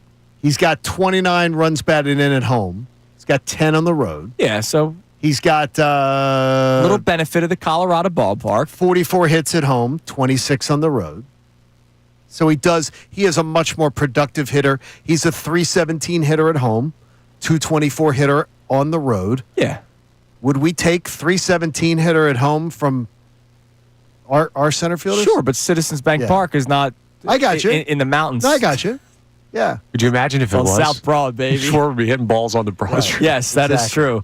All right, give us a text message, Connor, on any of our discussions today. Okay, we have a lot of people checking in on all the things we've been getting into. Let's get back to some of that Eagles conversation about moving on, because Karate Mark, our pal, checks in and says, we are the current champs. Until proven otherwise, we peacock and keep our chins higher than every other NFL fan. Till we get chopped down, we are the top of the totem pole. Enjoy it while it lasts. I'm a peacock. Let me fly. That's good. Well, when you can kick everybody's backside. Yeah, that helps too. Like Karate Mark. He could literally he's not moving on. If anybody wants to say move on, he could just beat them up. Right, exactly. There's a little bit different. He would never. He's a softie.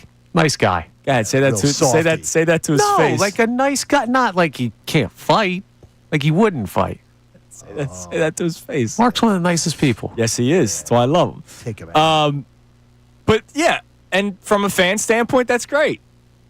And it's not what the Eagles players are saying. The Eagles players are saying, yeah, we were Super Bowl champions in February of 2025. Right now, we're not defending anything. I can't believe my loudest. You are defending something. Like, it is. That's contrived. Yeah. Completely contrived. You are the defending Super Bowl champions. Whether you want to say it or not, you are. And by the way, it's all mythical. You can say, I'm not a football player. I don't care what anybody says. I'm not a football player. No, Jordan, you are. No matter if you want to tell us, you are. Right. Like you are the defending champs. Whether you want to acknowledge it or not, you are. I'm also going to say this. It's great in theory to do the whole let's put it behind this thing. Week 1, Sunday Night Football. They're going to have to do all those interviews, all those packages, the sit-downs.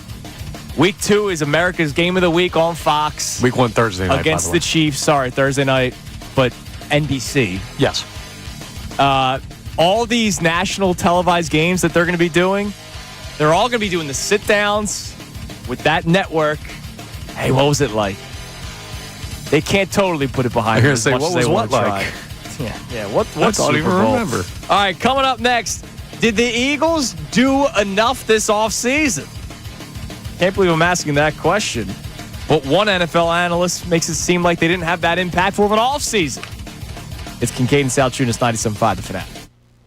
Now on 97.5 The Fanatic Sports Update. The Phils blow a big lead. I'm Connor Thomas, and the Phillies were up 5-0 when they headed into the 5th inning last night, and they came out of that inning down 6-5. Jesus Luzardo, who looked strong through 4 innings, gave up 6 runs in that nightmare 5th inning. He looked rough. It ended in a 9-8 loss for the Phillies to the Red Sox, who missed out on the sweep.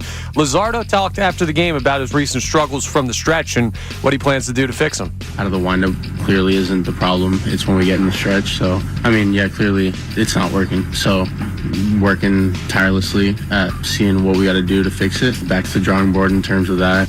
It's been rough for him lately, so hopefully he will get that worked out. We'll keep an eye on his next start closely. We'll also keep an eye on the Phillies offense, who hit 5 home runs last night, including Bryce Harper's career 350th. They're going to look for that to continue when they head up to New York for a series with the Yankees that starts tomorrow night. The Eagles had their first day of training camp yesterday. All the players were some level of available besides Nakobe Dean, who started training camp on the active PUP list because of that torn patellar tendon suffered in last year's postseason. Vic Fangio will meet with media coming up at 9:40, so just about 20 minutes from now. This update's It's brought to you by Wendy's. Wendy's has breakfast biscuits for just $1, including the Honey Buddy.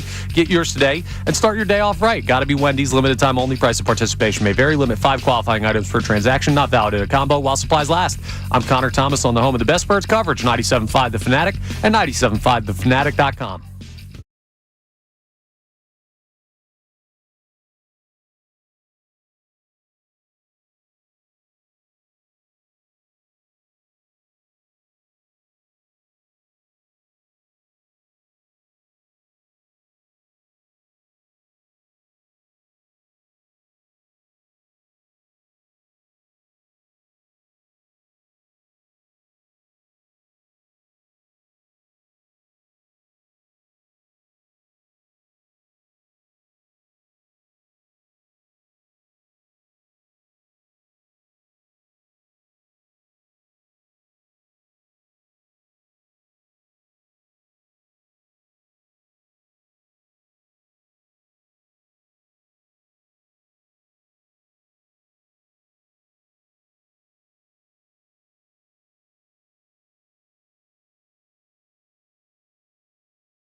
Didn't get on until what, 9:37 was it? 9:37, and so the over hit. My over was 9:36. Vic Fangio scheduled to speak today at 9:40. You'll hear that here live on the Fanatic. 9:40 he's scheduled? He'll be on at 9:40. He will be on, I'm setting over under at 9:42. I'll say 9:40 and 30 seconds.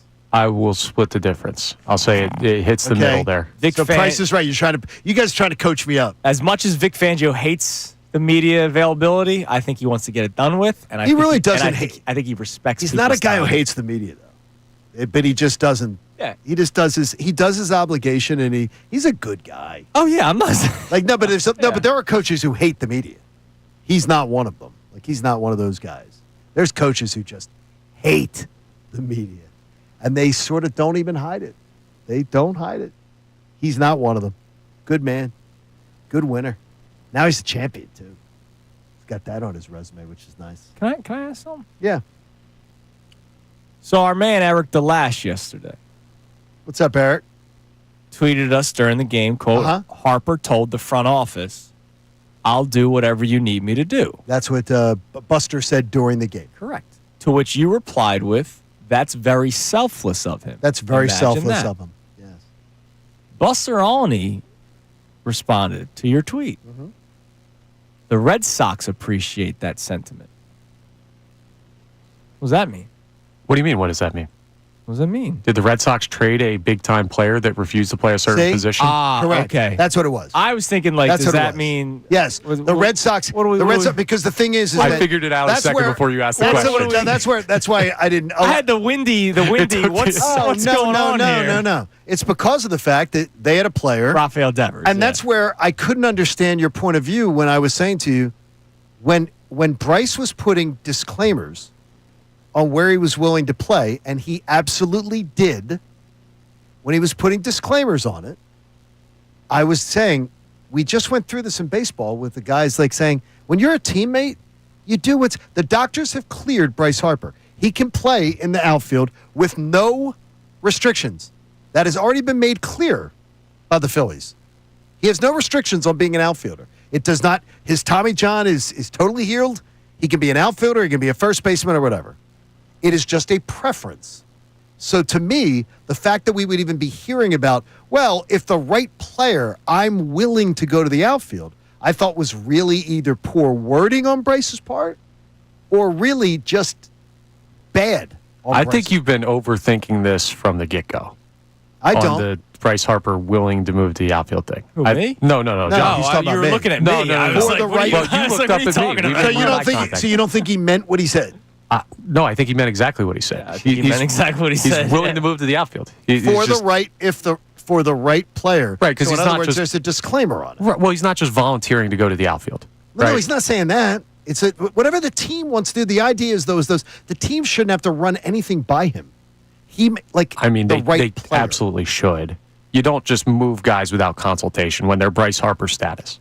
By the way, the reason why I did what's going on here, like, because there are when you thought there are Bregman trade rumors. But you thought with Buster. Yeah. Okay, I get it now. I didn't even understand like it was clicking there. What my sometimes too high brain was thinking, like, wait a minute. Does that mean the Red Sox go, so they trade some top prospects for Bregman? We appreciate that because they may not retain Bregman.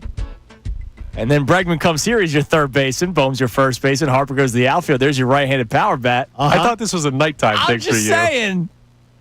Seriously. I was more trying to figure out why I got mentioned by Buster only. I was like, what's going on? What did I Brought to you by Gummies. Damn right, man. All right. I'll tell you, it's all those roundabouts and it's all those dispensaries. Something about What it Jersey, is. baby. All right, speaking of ESPN, as Buster only works for ESPN, Matt Bowman, who you Always really appreciate the interaction. Matt Bowman ranked the top 50 NFL offseason signings, trades, draft picks that will be most impactful for the teams this year. So it's not like speculate 10 years from now. Yes. It's going into 2025, the offseason moves that were made, how impactful were they? I did not see this, by the way, so I really was, and I Saw stayed it this morning. I stayed away from it when I heard you. The Eagles have one player mentioned in this top 50. And it's all the way down to 47. Would you guys like to take a guess at the player? It's been a while since they got him.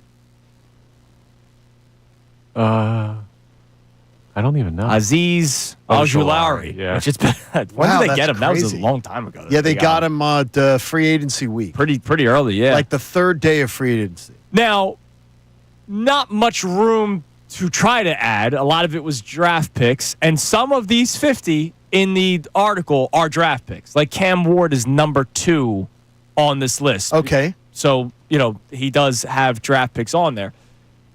Just kind of feels weird that the Eagles aren't mentioned all that much. Well, really at all. One player is mentioned. I don't have a problem with it. It's just it's interesting. Now, I don't know who else you would consider as an impactful addition because Makuba's still fighting for a job. Ty Robinson's going to be fighting for snaps with Moro Ojomo. They didn't add anybody on offense. Were there draft picks on this list, or was it all draft free picks agency? are on this list. Yeah, Cam Ward's number 2 on this Gotcha. list. Okay. You could do the Jahad Campbell thing. You don't think Jahad Campbell? Well, no, not top 50. That's what I'm because saying. there's still too much indecision regarding his He may health. end up being the backup to Nakobe Dean whenever Dean comes back. Like we don't know. It's just strange to see that the Eagles are only mentioned once. Like the Giants are mentioned multiple times on here. I mean, I don't think that's strange. You said it already. It's not what we're used to. Right. But they're just so set year to year, right? Based on how Howie Roseman has built this up. Like that's a great thing for the Super Bowl champs. I question the number one most impactful move according to Matt Bowen. Don't tell me he put Aaron Rodgers. No. Thank you. Where's Aaron Rodgers on that list? Let me see. Scrolling. Because it better be down. 15, still not there. 19. Okay, that's right. That's about right. He's at 19. Number 1, and I think it was a good pickup for this team. Don't get me wrong. I just don't know how much is left in the tank for Devontae Adams. Oh, you know what though? Good. It was a good pickup for the Rams, because they lost Cooper Kupp. So it was a good pickup for them. And Cooper Kupp has been, injured over the years, and so now it's Devontae Adams and Puka Nacua. But number 1, Devontae's been in some weird situations lately because he was in Las Vegas and they never really figured it out with him, and then he follows Rodgers to the Jets, and that was a whole mess. So I wonder if we think he's washed or close to washed because of the situations he's been in. I mean, I don't think he's washed, but look, he in his 11 games with the Jets last year, he had 7 touchdowns. He made an impact in his limited time in New York because they got that trade done pretty early on in the season because they wanted to get somebody for Rodgers and they wanted everybody to be happy, and it really worked out for him. Number 1, I find a little interesting. That's all. Maybe we're overlooking how good Devontae Adams still is because he hasn't been on an impactful team in a couple of years. Could be. By the way, you're top 10, so you know that I already told you Cam Ward was number 2, just behind Devontae Adams. 3 is Joe Thuney, the guard to the Bears, because the Bears needed an offensive line, and they reshaped it. Genty is number 4 on this list. Laramie Tunsil, 5. How about 6 and 7? Sweat to the Cardinals. Wow, Williams to the Patriots. Wow. I still got, look, God bless Milton Williams. Congratulations on your payday. Okay. I got to see who he is without Jalen Carter next to him. I say to you right now, which one at the end of the year, Milton Williams, Josh Sweat, are we saying made more impact, had a bigger year? Josh Sweat. And I'm not even the biggest Josh Sweat fan. I'm going to tell you my vote after you vote. I don't know. I'd probably go Sweat just because edge rusher is a more impactful position. I'm also going Sweat too. Because I'm also a little more high on the Cardinals. I do have the eye on the Cardinals as a. That's going to be a sneaky division this year. And I think they're going to find a way to get him to eat for his typical 8 sacks. Gunnar makes a good point too, saying he knows Gannon's defense as well, so that helps. And again, Milton Williams, he won his one-on-one battles. I don't know if he's going to be having one-on-one battles every single snap. No, because he doesn't play next to Jalen Carter anymore. Sam Darnold was 8 to the Seahawks. Pickens was 9 to the Cowboys, and Abdul Carter was 10 to the Giants. I got excited. I thought you were going to say Pickett to the Browns. No, I don't Super think. Bowl winner. I don't think Kenny Pickett, Super Bowl champion, made the list here. Culture changer. I don't believe. Quickly scrolling. No, Connor. Kenny Pickett did not make the top 50 most impactful offseason additions, according to Matt Bowen. All right, coming up next, Vic Fangio will speak to the media for the first time of training camp. You'll hear that next year on Kincade Salciunas 97.5 The Fanatic. Philly fans, you are the best sports fans in the world. You're not stupid, so why should you have to hear outlandish takes that make you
Hearing from Vic Fangio here momentarily, but man, training camp, not a good start for the New York Jets. Justin Fields carted off the field, non-contact leg injury. Oh my gosh. I'm trying to follow along as much as I can because obviously we're here in One Ballot Plaza. Ralph Vacchiano, who used to cover the Jets and the Giants religiously, now he covers all of the NFL, but he's at camp. He limped off the practice field with a trainer at his side. Then once he got to the side, they carted him off. He was not laying down like in a cart. He was sitting. But according to Ralph, they've positioned him behind a tree. And so people can't really see it. It's like they don't have a blue tent. They have a tree to sort of hide the injury. So who knows? But that's horrible. Because Justin Fields, he's a guy where you go, let's see what he can do. This is his shot. Oh, my gosh. It's also the second straight time for that franchise. Rodgers blowing it out like on the three plays in or whatever. Play of the year early on. Now Fields first day of training camp or second day. That's a horrible thing. Yeah. I always hate the non-contact too because I always think the worst non-contact the minute I hear it. Oh, yeah. The second, yeah, exactly. Who was it? Was it Burrow that had it a few years ago, and then it ended up not being a serious injury? I forget who And then, it was. Yeah, he had some ankle Burrow. thing. But Yeah, it bothered him. But it bothered him. It went into the season. Right, exactly. So That it was. doesn't necessarily have to be Achilles, But it could be something that Oh, my bothers somebody. gosh. Be a lower injury, a lower leg injury. So tomorrow, just so we know, tomorrow we got DeCecco for 2 hours. okay, yep. Got plenty of stuff with that. We'll have day 2 of camp that we'll be talking Oh, about. while we wait, Vic Fangio, why don't you hit us with the AACR? Yeah, let's do it. We know that our friends at FT Young Heating and Air Conditioning made a donation to the AACR, the American Association for Cancer Research. You can do it too. Go to 975thefanatic.com/AACR because cancer research saves lives. And also, as we await Vic Fangio, let's go caller number 1 this time. 610-206-0975. That's the new contest line. What was that? Live? Oh, all right. $50 gift card to Wendy's. Wendy's is breakfast biscuits for just $1, including the Honey Buddy. Get it now. Caller number 1. Here's Vic Fangio. Yeah, well, he had lost a lot of that, towards, like I said, last 6, 7, 8 games last year. He was down then, too. Not one down as much as he is now, but close. So it's nothing new. Replacing starters is something that teams have to do every year. How excited are you to see what some of the guys have as they come into camp with some of those 4 slots that are open after last season? Yeah, we have a lot of battles going on for starting jobs in the different packages. We got some good players battling for it, and it will be interesting. If you ask me to predict who's winning those jobs right now, it's a guess. And hopefully we'll get them enough practice time and rep time that it will sort itself out. In the spring, you kind of started them outside in the base at corner. Yesterday was safety. Anything to that, or you just want to see what he's doing at each position? Yeah. The primary motive is, we'd like to have him be part of our base package. And I do believe he can play safety. It's new for him. So we're going to give him some work there. Then you'll see days in the base where will play some corner. So it's going to be an evolution, and a lot of it will depend upon how well we do at those positions with the other guys.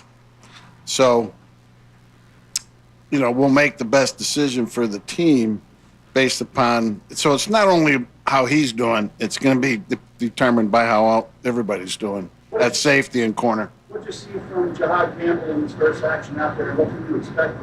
Yeah, it was good to see him out there. I wasn't expecting him out there. The trainers had been telling me all spring that it would be some point in August when he'd be out there. So I'm learning that our trainers like to understate and overachieve so they look good. But it was good to get him out there, number one.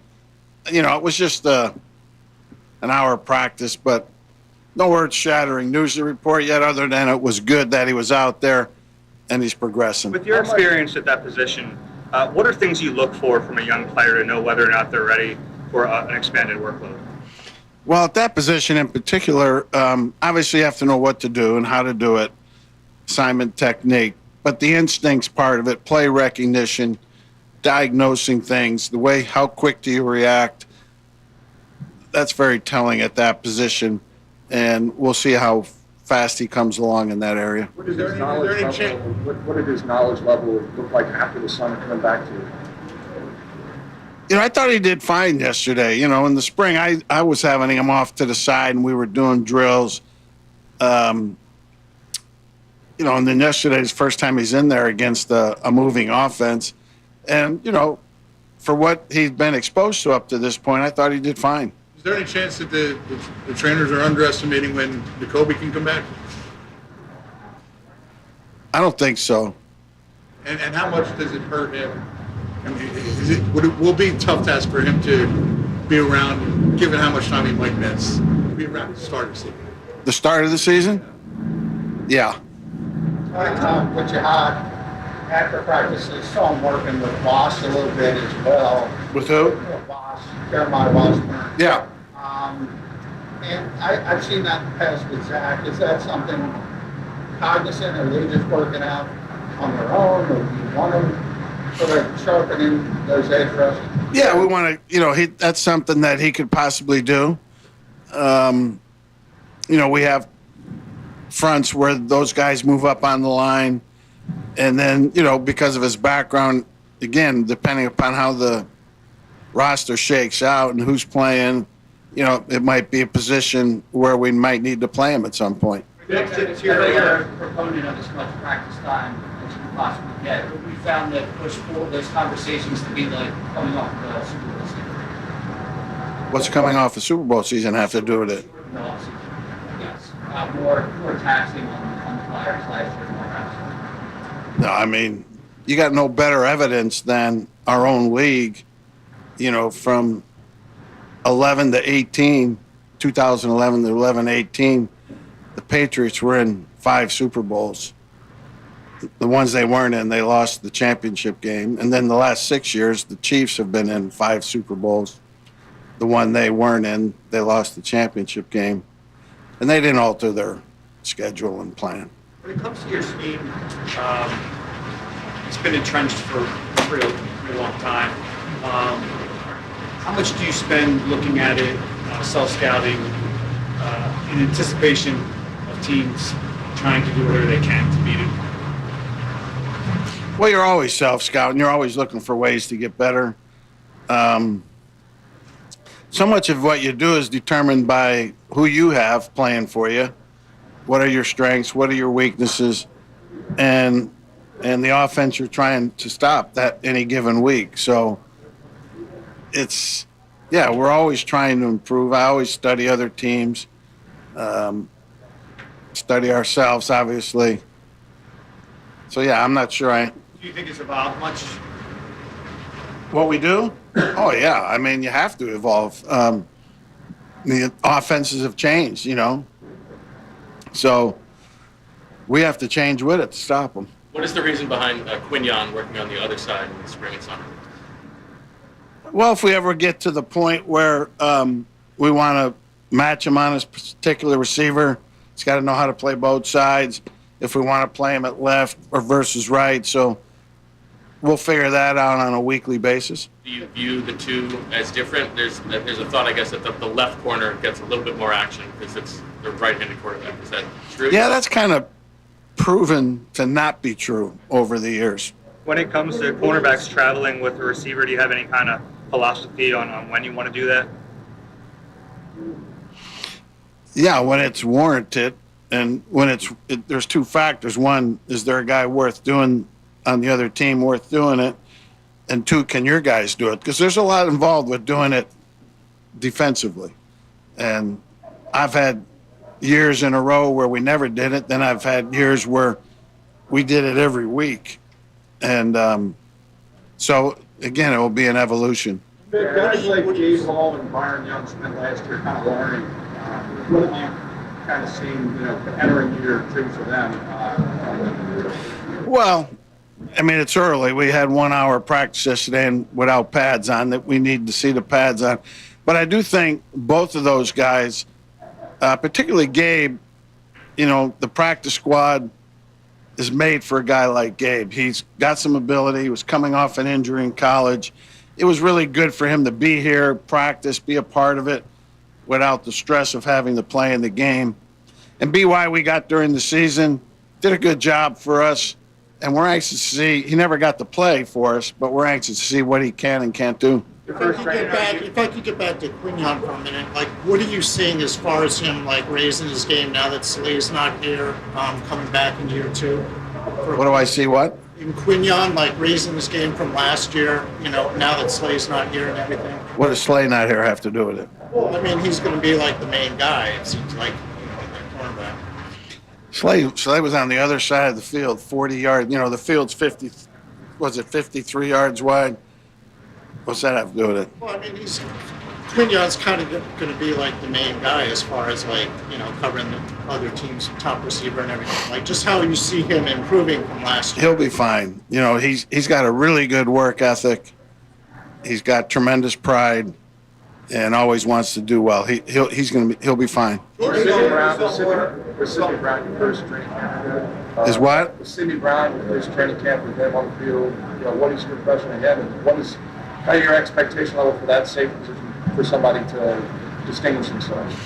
Yeah, you just got to go out there and play good. I mean, so much of the safety position is just like ILB, where instincts and play recognition play a major part in how good you are. And he just needs a lot of reps. Like he didn't start practicing last year until October, and at that point you're in game weeks where you don't practice a whole lot. You don't have a lot of reps. So he didn't have a great opportunity last year because of his injury. And hopefully now we'll see exactly what he can do. And he had a good offseason, did well yesterday, and we'll see how he does. Well, are you more stepping into Milton's spot in the run defense? Yeah, I think Mo did a good job last year in the reps he got. His reps will kick up this year. I think Milton's reps will be, divided up between him, Jordan playing more. See what Ty can do, see what BY can do, Gabe can do.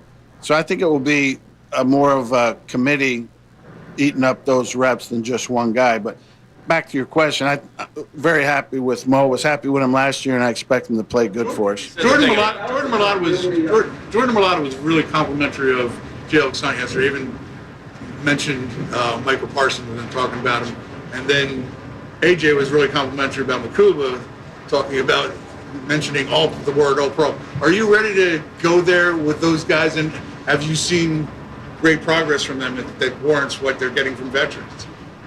Yeah, both of them overdid it. I mean, come on. I'm just telling you what they said. Did you guys chuckle when they said that? I did chuckle. Yes. I'd belly laugh, but those two guys are coming along. Jalix, to me,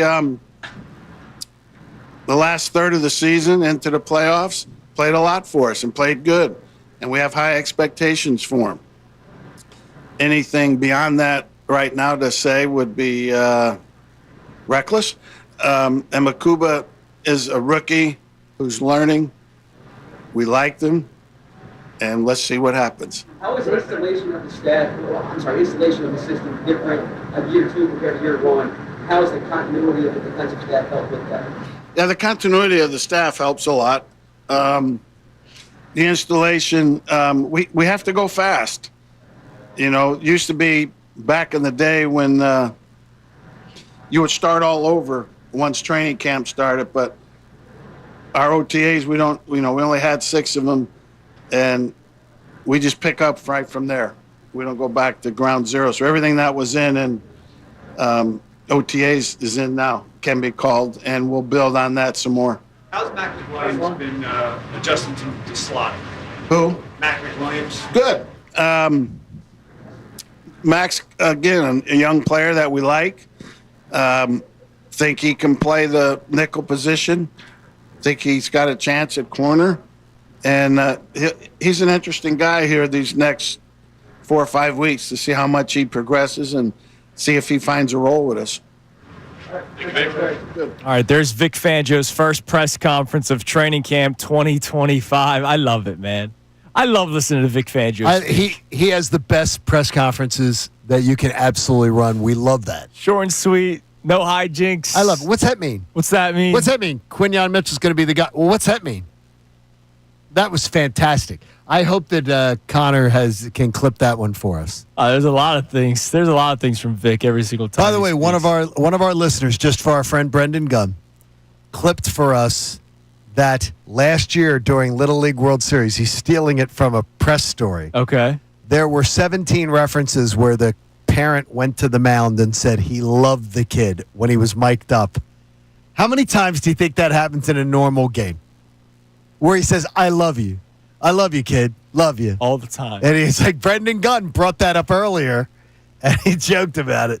Little League World Series, baby. You guys are awful. By the way, Nathan chimed in on Twitter. What's up, Nathan? Sounds like Vic was listening to the show this morning. He was. When he went through the whole Patriots and Chiefs. I think Nick You knows. said it twice on the air this morning. Vic, we love that you make the smart choice in the morning. Hell yeah. As does Nick Sirianni. As does Nick or Mrs. Sirianni. We don't know. It's a good point. Young and the Restless is big. Look, we're when it comes to actual sports talk, there's people We're that there. are fans of it. All right, coming up Have a next, great day. the Mike Missanelli Show. We'll be back at it tomorrow on a Friday, Johnny. We have post-show headlines coming up next off the air. Check that out on YouTube. Everybody have a great rest of your day. Talk to you tomorrow here on 97.5 The Fanatic. Now on 97.5 The Fanatic Sports Update.